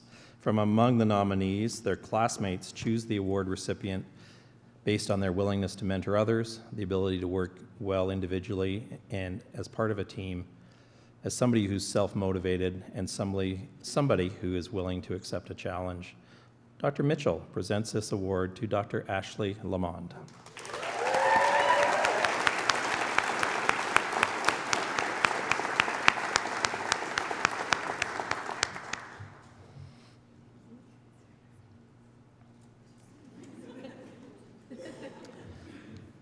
The Zoetis prizes are for proficiency in large animal medicine and for proficiency in small animal medicine. Dr. Lismore presents these awards to Dr. Melissa Smith for large animals, Dr. Emma Delatella for companion animals.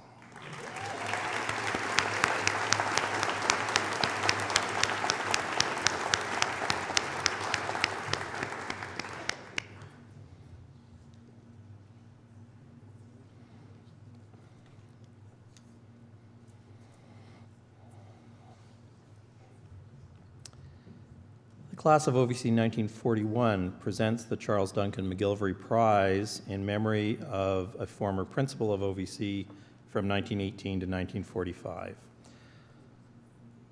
The award was first presented in 1954 and is given to a graduate who, by their scholarship, leadership, personality, and character, has made an extraordinary commitment to the college as a DVM student. The Dean presents this award to Dr. Allison Collier.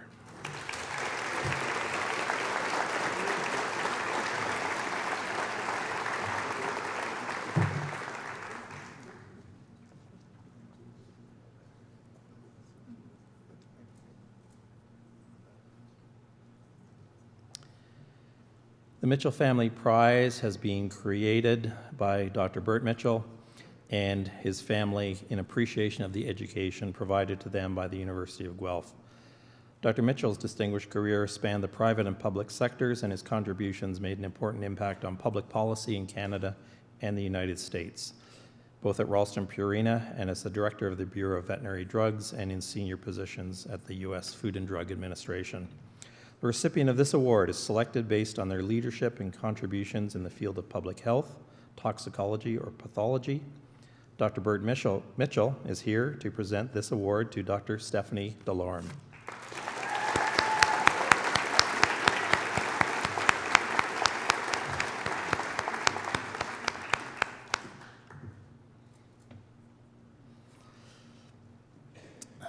The International Veterinary Academy of Pain Management Prize, presented to the graduates selected by faculty and staff who's achieved distinction among his or her peers in the area of animal pain management through academic prowess and by demonstrating the proper understanding of analgesics and analgesic modalities.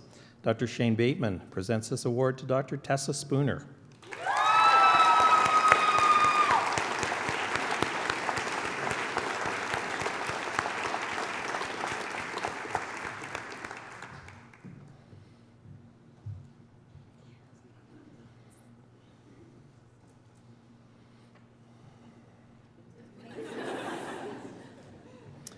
The American College of Veterinary Internal Medicine Awards recognize graduates who demonstrate outstanding knowledge and clinical skills in internal medicine.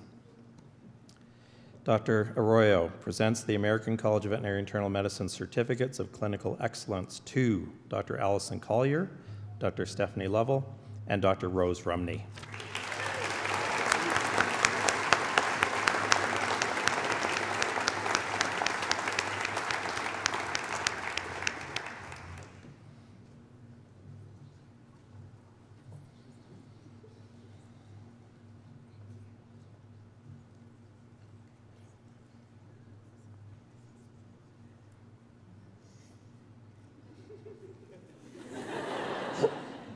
Much better.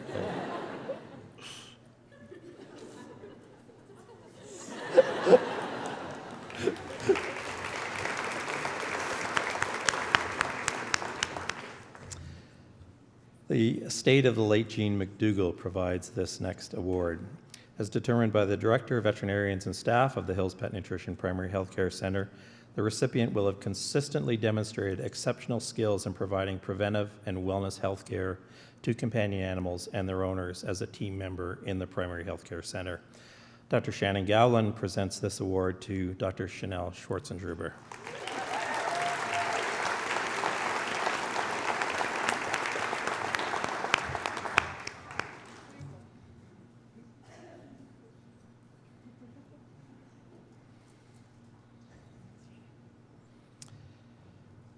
Since 1930, the Ontario Veterinary College has annually presented the Andrew Smith Memorial Medal. This gold medal, in memory of Dr. Smith, who was our founder, is given for exemplary scholastic ability and proficiency in clinical fields, and it is the highest honor bestowed upon a graduate by the college. The Dean presents the Andrew Smith Memorial Medal to Dr. Rose Rumney.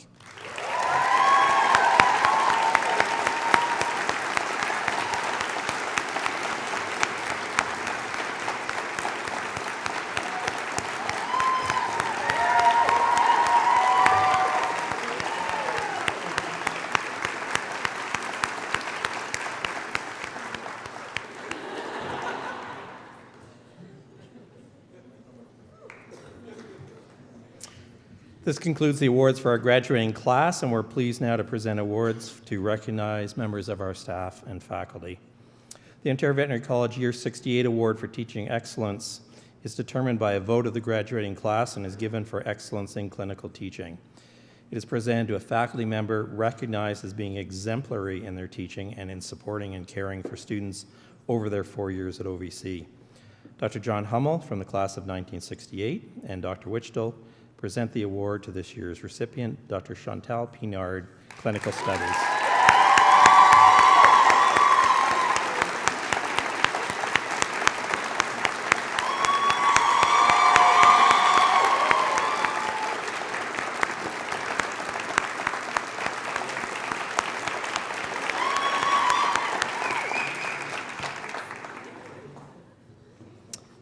Carlton L. Giles OVC Support Staff Excellence Award.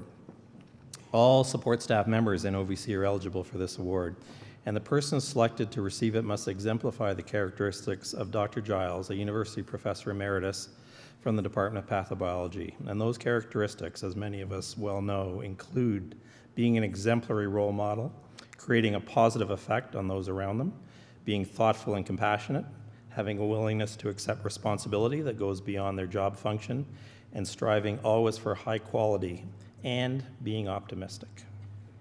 A lot. Dr. Giles presents the award to Ms. Carla de Usler, who is a financial clerk in OVC's Shared Administrative Services.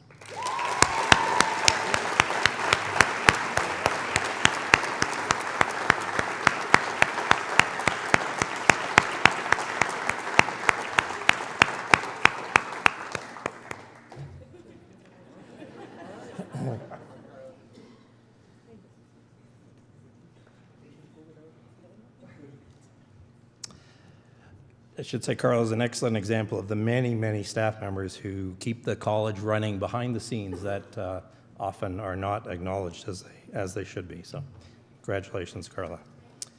Dr. David Hobson, OVC 2001, who's the manager of technology transfer at the Catalyst Center at the university, presents the OVC 2001 Support Staff Award to a member of the OVC community who has gone above and beyond their job description to help in the learning process and to help make OVC a special, enjoyable working and learning environment. The recipient this year is Ms. Nada Ferfari from Hospitality Services, and Nada is one of the helpful and friendly faces our students see every day in the OVC cafeteria.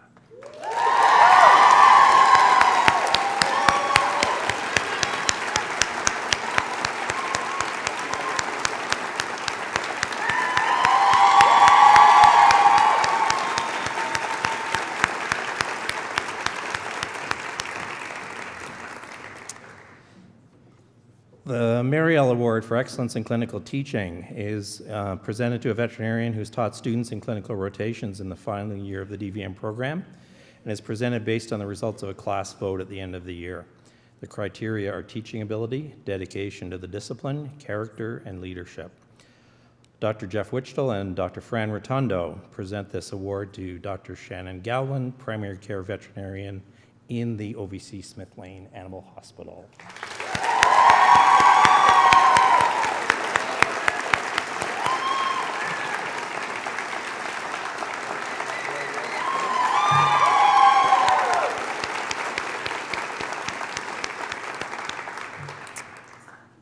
Dr. Wichtel presents the K.M. Batnagar Memorial Humanitarian Award for a faculty member who best portrays the attributes of Dr. Batnagar.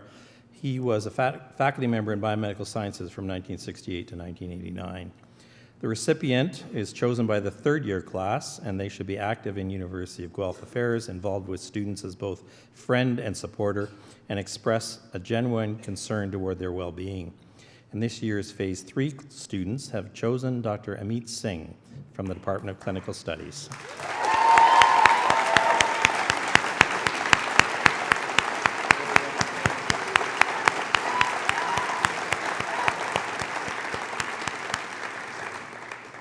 The Canadian Veterinary Medical Association is the national body that speaks for veterinarians and our interests. Ms. Caitlin Weaver in the class of OVC 2019, who's the senior student representative for CVMA at OVC, and Dr. Wichtel present the CVMA Teacher of the Year Award to a faculty member who has displayed teaching excellence in the second year of the DVM curriculum. This year, the award is presented to Dr. Don Trout, an associate professor in clinical studies.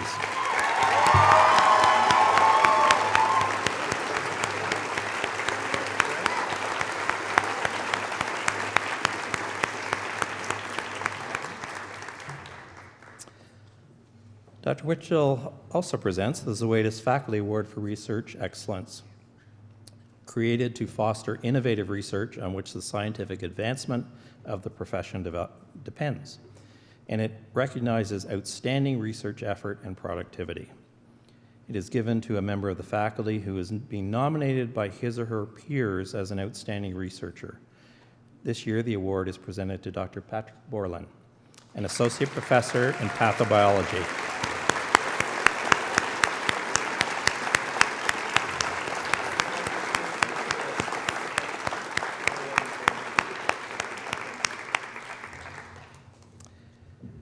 The OVC Undergraduate Teaching Award was created by the OVC Dean's Office to recognize exceptional devotion and effectiveness of an OVC faculty member who teaches undergraduate students at the University of Guelph, as many of our faculty members do.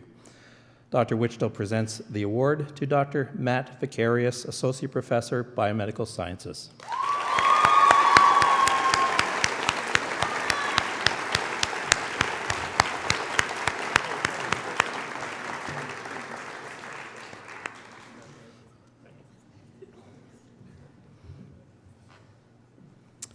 And Dr. Wichtel presents the Carl J. Norden Distinguished Teacher Award.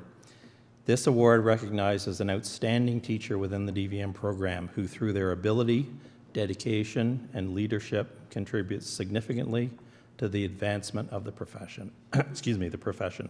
The recipient is Dr. Chantal Pinard.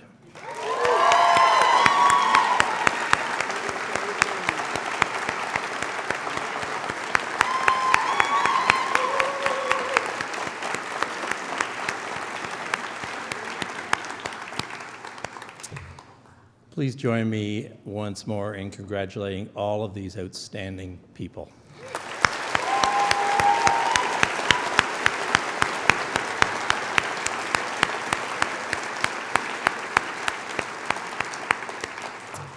Now it's my great pleasure to introduce to you Dr. Patrick Bolsterley, who is being chosen by his classmates as their valedictorian. Possibly their veterinarian, but certainly their valedictorian. Dr. Bolsterley.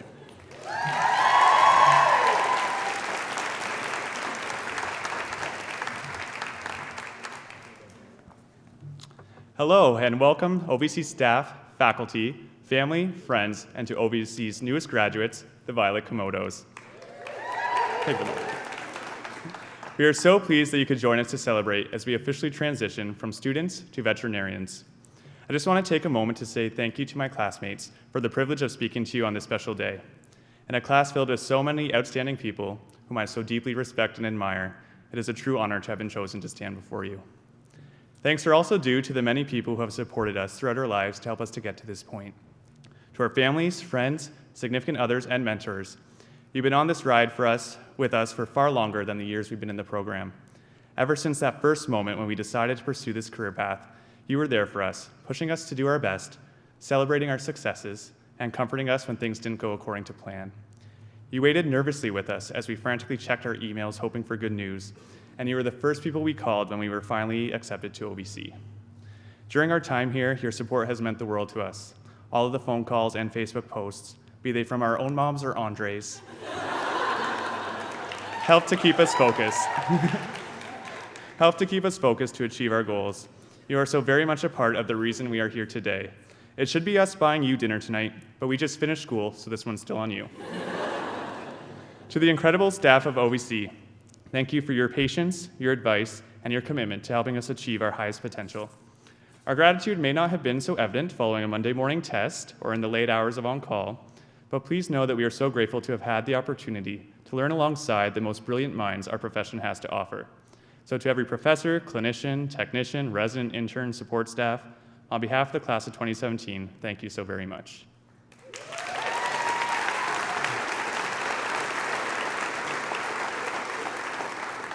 So about 4 years ago, for most of us, we had just received the news that we were admitted to the Ontario Veterinary College. Looking back, it's a little strange to think that there was not a purple item in my wardrobe, and corn was to be eaten, not ignored. Since then, we have all experienced a lot of change in our lives. Together, we began a truly transformative journey, where we were constantly pushing the envelope and learning that we were capable of far more than we gave ourselves credit for. The DVM program is very challenging, and after every hurdle, you seem to be facing a bigger one. So often we doubted ourselves, but we always came out on top. That is not to say that everything went perfectly. That is not to say we never needed help or second chances, but in the end, we always made it through. I think a big part of our success was due to the constant support from our wonderfully kind, though undeniably bizarre, Komodo family. Throughout the last 4 years, my classmates have never failed to impress me with their willingness to lend a hand when someone else was in need. The unique Komodo spirit that I have come to know and love was such an important part of my time at OVC. This is a class where a call for volunteers never went unanswered. This is a class that would never fail to rise to the occasion for charity. We have donated thousands of dollars to support various organizations in the area, and on 3 occasions, our class managed to donate more food items to the food bank than the remainder of the school combined. This is a class that had unparalleled spirit, winning almost every school-wide challenge that took place. This is a class that looked out for each other. In phase 2, at the suggestion of a classmate, we started the Komodo Care Package program, and for the 2 years it ran, we delivered over 60 packages. It was incredibly touching to see the outpouring of support that happened whenever someone felt a classmate was in need. This is a class that I'm so fiercely proud to be graduating with today. And now, on the day of our convocation, we begin to look toward the future. As we approach the end of our phase 4 rotations, a funny thing started happening. More and more, our classmates would be overheard speaking about a seemingly mythical place known as the real world. We would speak about the real world we were about to enter with excitement to care for our own patients, excitement to be called doctor, and for the money to start going in the right direction. But we also spoke about it with nervousness and perhaps even fear. Am I ready? Can I do this? Will I remember all that I've learned? Komodos, as we part ways, I hope you realize that yes, you can do this, and yes, you are ready. Though the OVC bubble might feel like a safe and isolated place, I assure you it is still very much a part of this real world. The truth is, life never cared that you were in vet school, and it carried on just the same. Together we celebrated birthdays, engagements, weddings, and we welcomed Komodo babies. We also supported each other through hard times, breakups, setbacks, and saying goodbye to loved ones. Every year we had to step up our game as the expectations and the responsibilities increased, and the cases became harder. And though at times it seemed impossible, we did it. Time and time again, you proved that you were capable and worthy of this profession. The real world that we are entering is not all that different than what we've already been through. It will be challenging as it always has been, and you will persevere as you always have. And just as in school, you won't be doing it alone. Your Komodo family will always be there to help you when you need it. I know I'll be calling Chanel should anyone walk into my clinic with a tarantula. If you start a family and you're struggling to find balance in your life, you should give Carly a shout. And when you have no idea who to call Rose. There's literally a 100% chance she knows the answer to your question.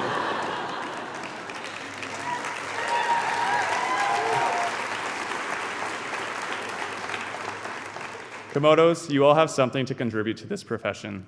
Do not discount yourself simply because you are a new grad. As you continue to learn and grow, I encourage you not to be an idle observer, but an active participant moving forward in your career. We are entering a noble profession, but it's not perfect. We have already suffered so many great losses and are long overdue for some changes. We need strong leaders and advocates to push for these changes, and I can't think of a group of people that's better equipped for the task. I think we can expect some great things from the graduates of the class of 2017. I would wish you all luck, but you've never needed it. You made it this far on your own merit, and I have no doubt that you will continue to flourish after we part ways. There is no limit to what you can achieve in this world. As the wise but culturally irrelevant girl by the name of Katie Heron once said, the limit does not exist.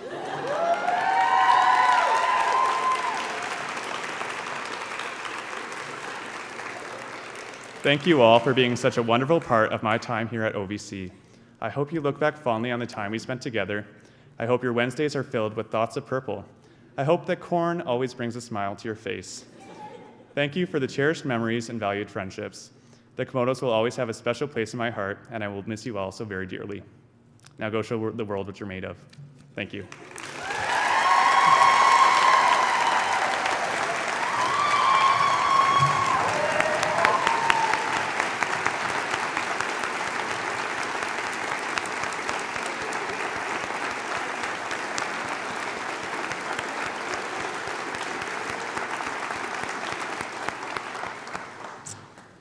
Thank you, Patrick. That's an honor greatly deserved, for sure. Now I'd like to ask the class co-presidents, Dr. Bolsterley and Dr. Lowe, to make presentation to the class's honorary class presidents, Dr. Bridle, Dr. Hughes, and Dr. Wood, and also give them the opportunity to say a few words.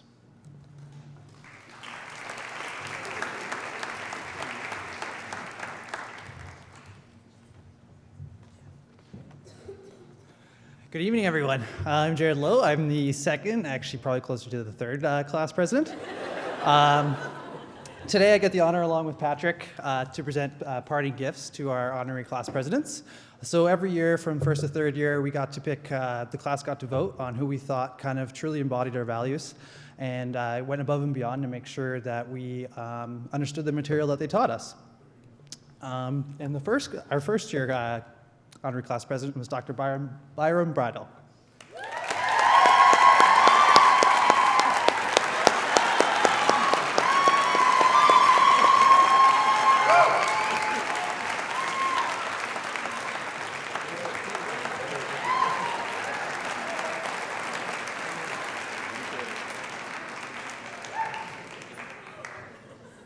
He taught us immunology. Our second year honorary class president was Dr. Darren Wood. What are you laughing at? And he's a professor in the Principles of Disease? Yeah, that was a long time ago, in the Principles of Disease, and Dr. Darren Wood.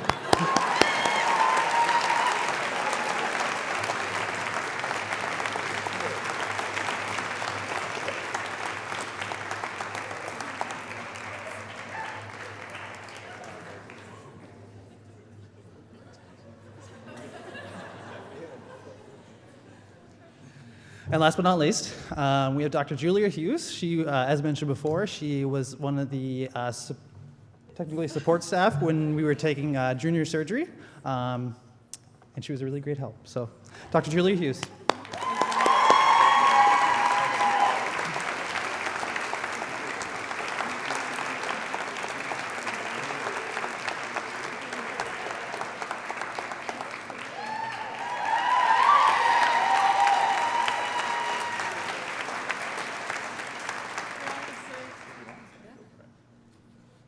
I'm going to be the one person to, I'll keep this short and sweet, but being a new grad myself, it is a huge learning curve to be out in the real world, but I just want you to know that I'm here for you.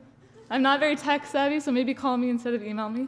But just know there's so many niches in this profession, and that's what makes it so wonderful. So if you get out there and you're struggling or you're unsure if you've picked the right path, just keep swimming and you'll get there. Congratulations, come on.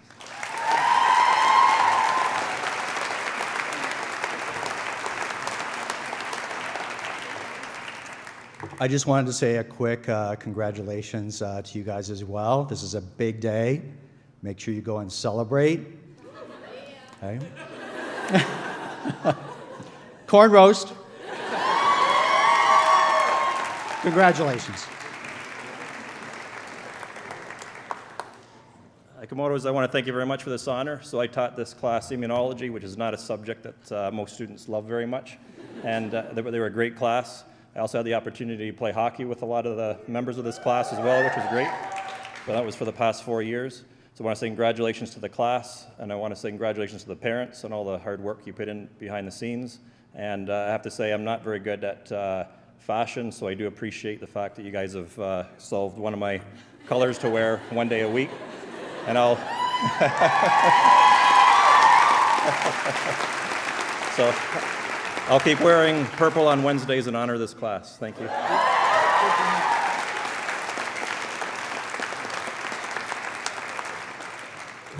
Though these were the 3 individuals we chose, on behalf of our class, we do appreciate all faculty that guided us through this journey. If you don't mind, one last applause for Patrick Bolsterley. Patrick, you were a great leader, and I'm glad that you stuck it through with our class for 4 years. I can't think of anyone else who could have done a better job. So I really appreciate what you did for us. So.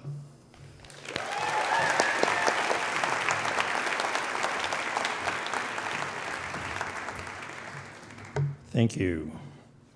Now I would like to ask Dr. Wichtel to lead the class in reciting the veterinarian's oath. Dr. Wichtel. So Komodos, you're the first full class I've had for a full year, so I've really enjoyed you. I'm going to miss you guys, so congratulations to all of you.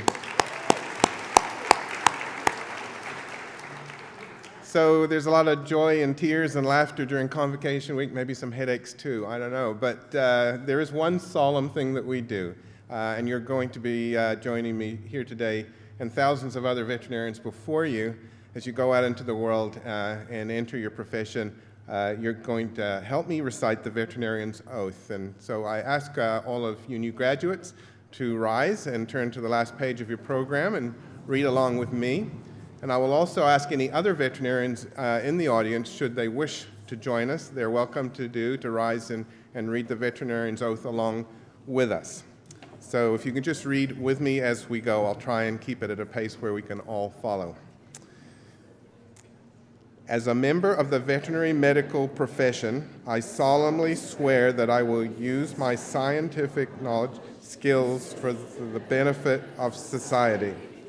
I will strive to promote animal health and welfare, prevent and relieve animal suffering, protect the health of the public and environment, and advance comparative medical knowledge. I will practice my profession conscientiously, with dignity, and in keeping with the principles of veterinary medical ethics.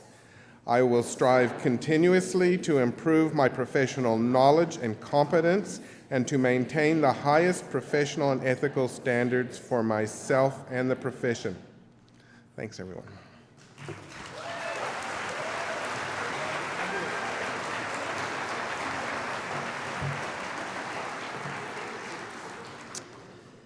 I'd like to take a moment now to sincerely thank the team of people who've worked so hard to ensure that this day and these celebrations are the highlight of the academic year at OVC. Some of them are here, some of them are behind the scenes. Elizabeth Lowinger, Caroline Higgins, Lily Arpa, Barb Gaudette, Monica Bertolo, Sonia Randawa, Jane Dawkins, Lindsay Van Alstyne, our photographers Dominic and Barry, our videographer, Kevin Hogg, who has sent this ceremony out to the world, Hospitality Services, who provided the food at intermission, and Claire Alexander from the President's Office, who was our liaison and who does an amazing job at getting all of this, all 3 ceremonies this week organized. I wonder if you would join me in thanking them.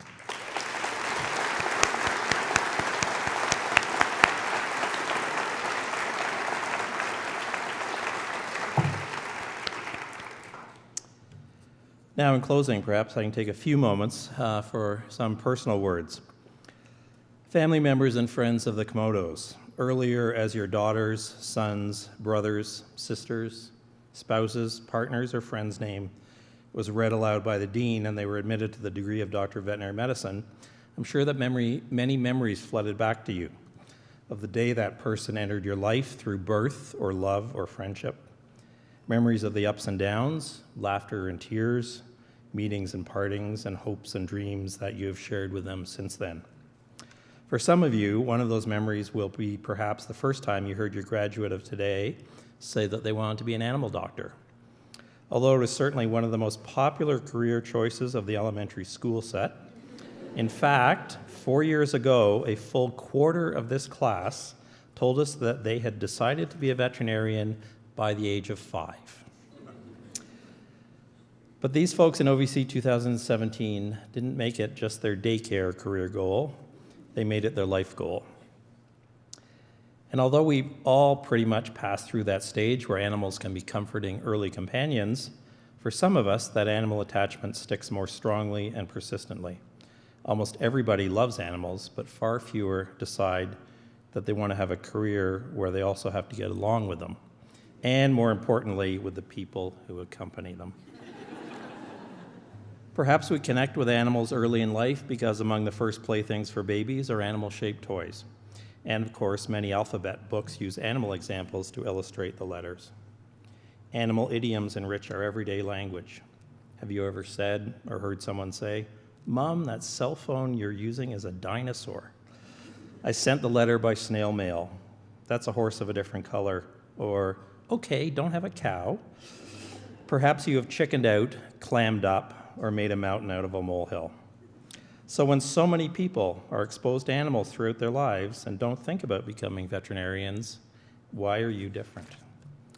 Why did you decide that you wanted to spend your career interacting with animals in some form or other? So to help answer that question, perhaps we can turn the clock back to early 2013, when several hundred people, including you, the then future Violet Komodos, were sitting down and staring hard at blank computer screens. Blank, that is, except for one line in the DVM application form that was on the screen. One line that said, "Explain why you wish to be a veterinarian. Please respond in essay form." For our international applicants, that one line was slightly different. It said, "Discuss briefly the development of your interest in veterinary medicine." Let's talk a bit about those questions. Really, what they were asking you in a way was to try to sum up over your whole life why you had decided to apply to OVC. For guidance, maybe you went around to those you trust, the people who are here with you today, and asked their advice. And perhaps you went to others who sadly are not here now, but who you can rest assured knew that you would succeed in reaching your goal. Then you started typing, and gradually you saw forming the words that said in a way who you were. Perhaps it didn't come easily, but after hours, days, maybe weeks, you finally were satisfied. Maybe it was version 3, 23, or 53, but you'd finished. You hit submit, and away it went, carrying your hopes and dreams with it. So what did you write in response to those questions? So that we can all better understand the experiences in your lives that led you to becoming veterinarians, I'd like to share just a few anonymous excerpts of your responses.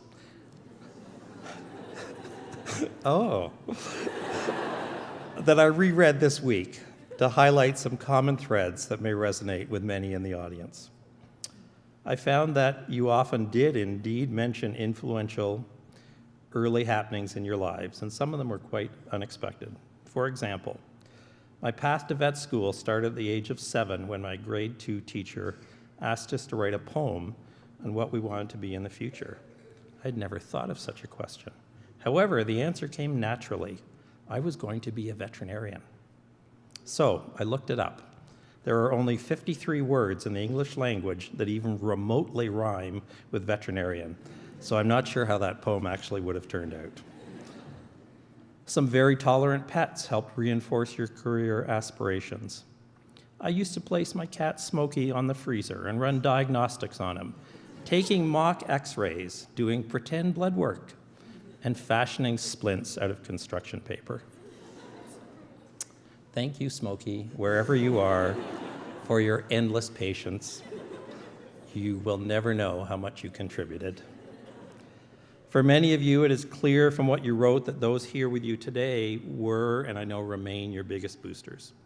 As far back as I can remember, I have wanted to help both people and animals. I remember as a little girl bandaging my dad anytime he injured himself. And thank you, Dad, for possibly being more accident-prone than average. Another example of how you helped. As a child, Steve Irwin was my idol, and a life spent tracking predators in Africa or roaming the outback seemed like nothing short of perfection. My parents often went on search and rescue missions before bedtime, only to find me down the street, gathering strange bugs and critters for my collection. And veterinary mentors, you had a huge influence as well. When I was 13 years old, I can vividly remember a veterinarian at Woodbine Racetrack teaching me that bones in horses' forelimbs are similar to the bones in our arms. This took very little of his time, but it had a big impact on me. In that moment, I made the connection between the animals I had always been drawn to and the study of biology that I was just beginning to appreciate in school. And now, Komodos, here you all are. You'll recall perhaps the first time that we met. It was in room 1714 on Monday, September the 2nd, 2013. On the screen, I showed you a PowerPoint slide that said, "Welcome OVC 2017!" And then I showed you the next line on that slide that said, "So I got in, what happens now?" Well, now you know. I imagine in many ways that it has been as you thought it would, and in others completely unimaginable. And probably from this moment forward, you will find that too.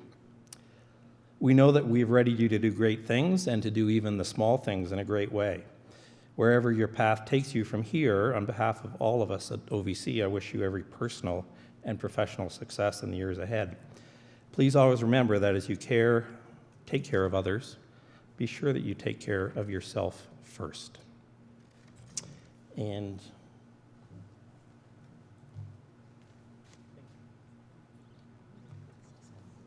This bell was the time signal at the multiple mini interviews.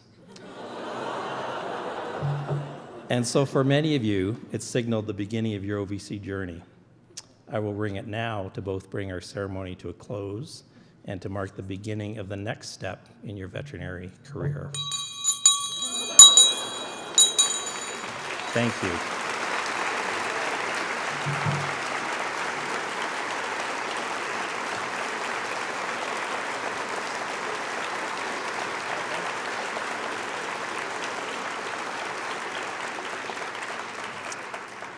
I hope you have a lovely evening with your new graduates, and look forward to keeping in touch with all of you. Thank you again.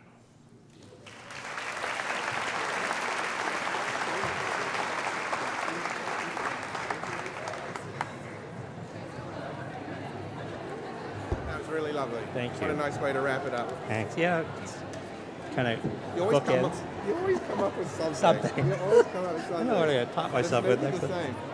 Never the same. It's a little element. You do such a terrific job.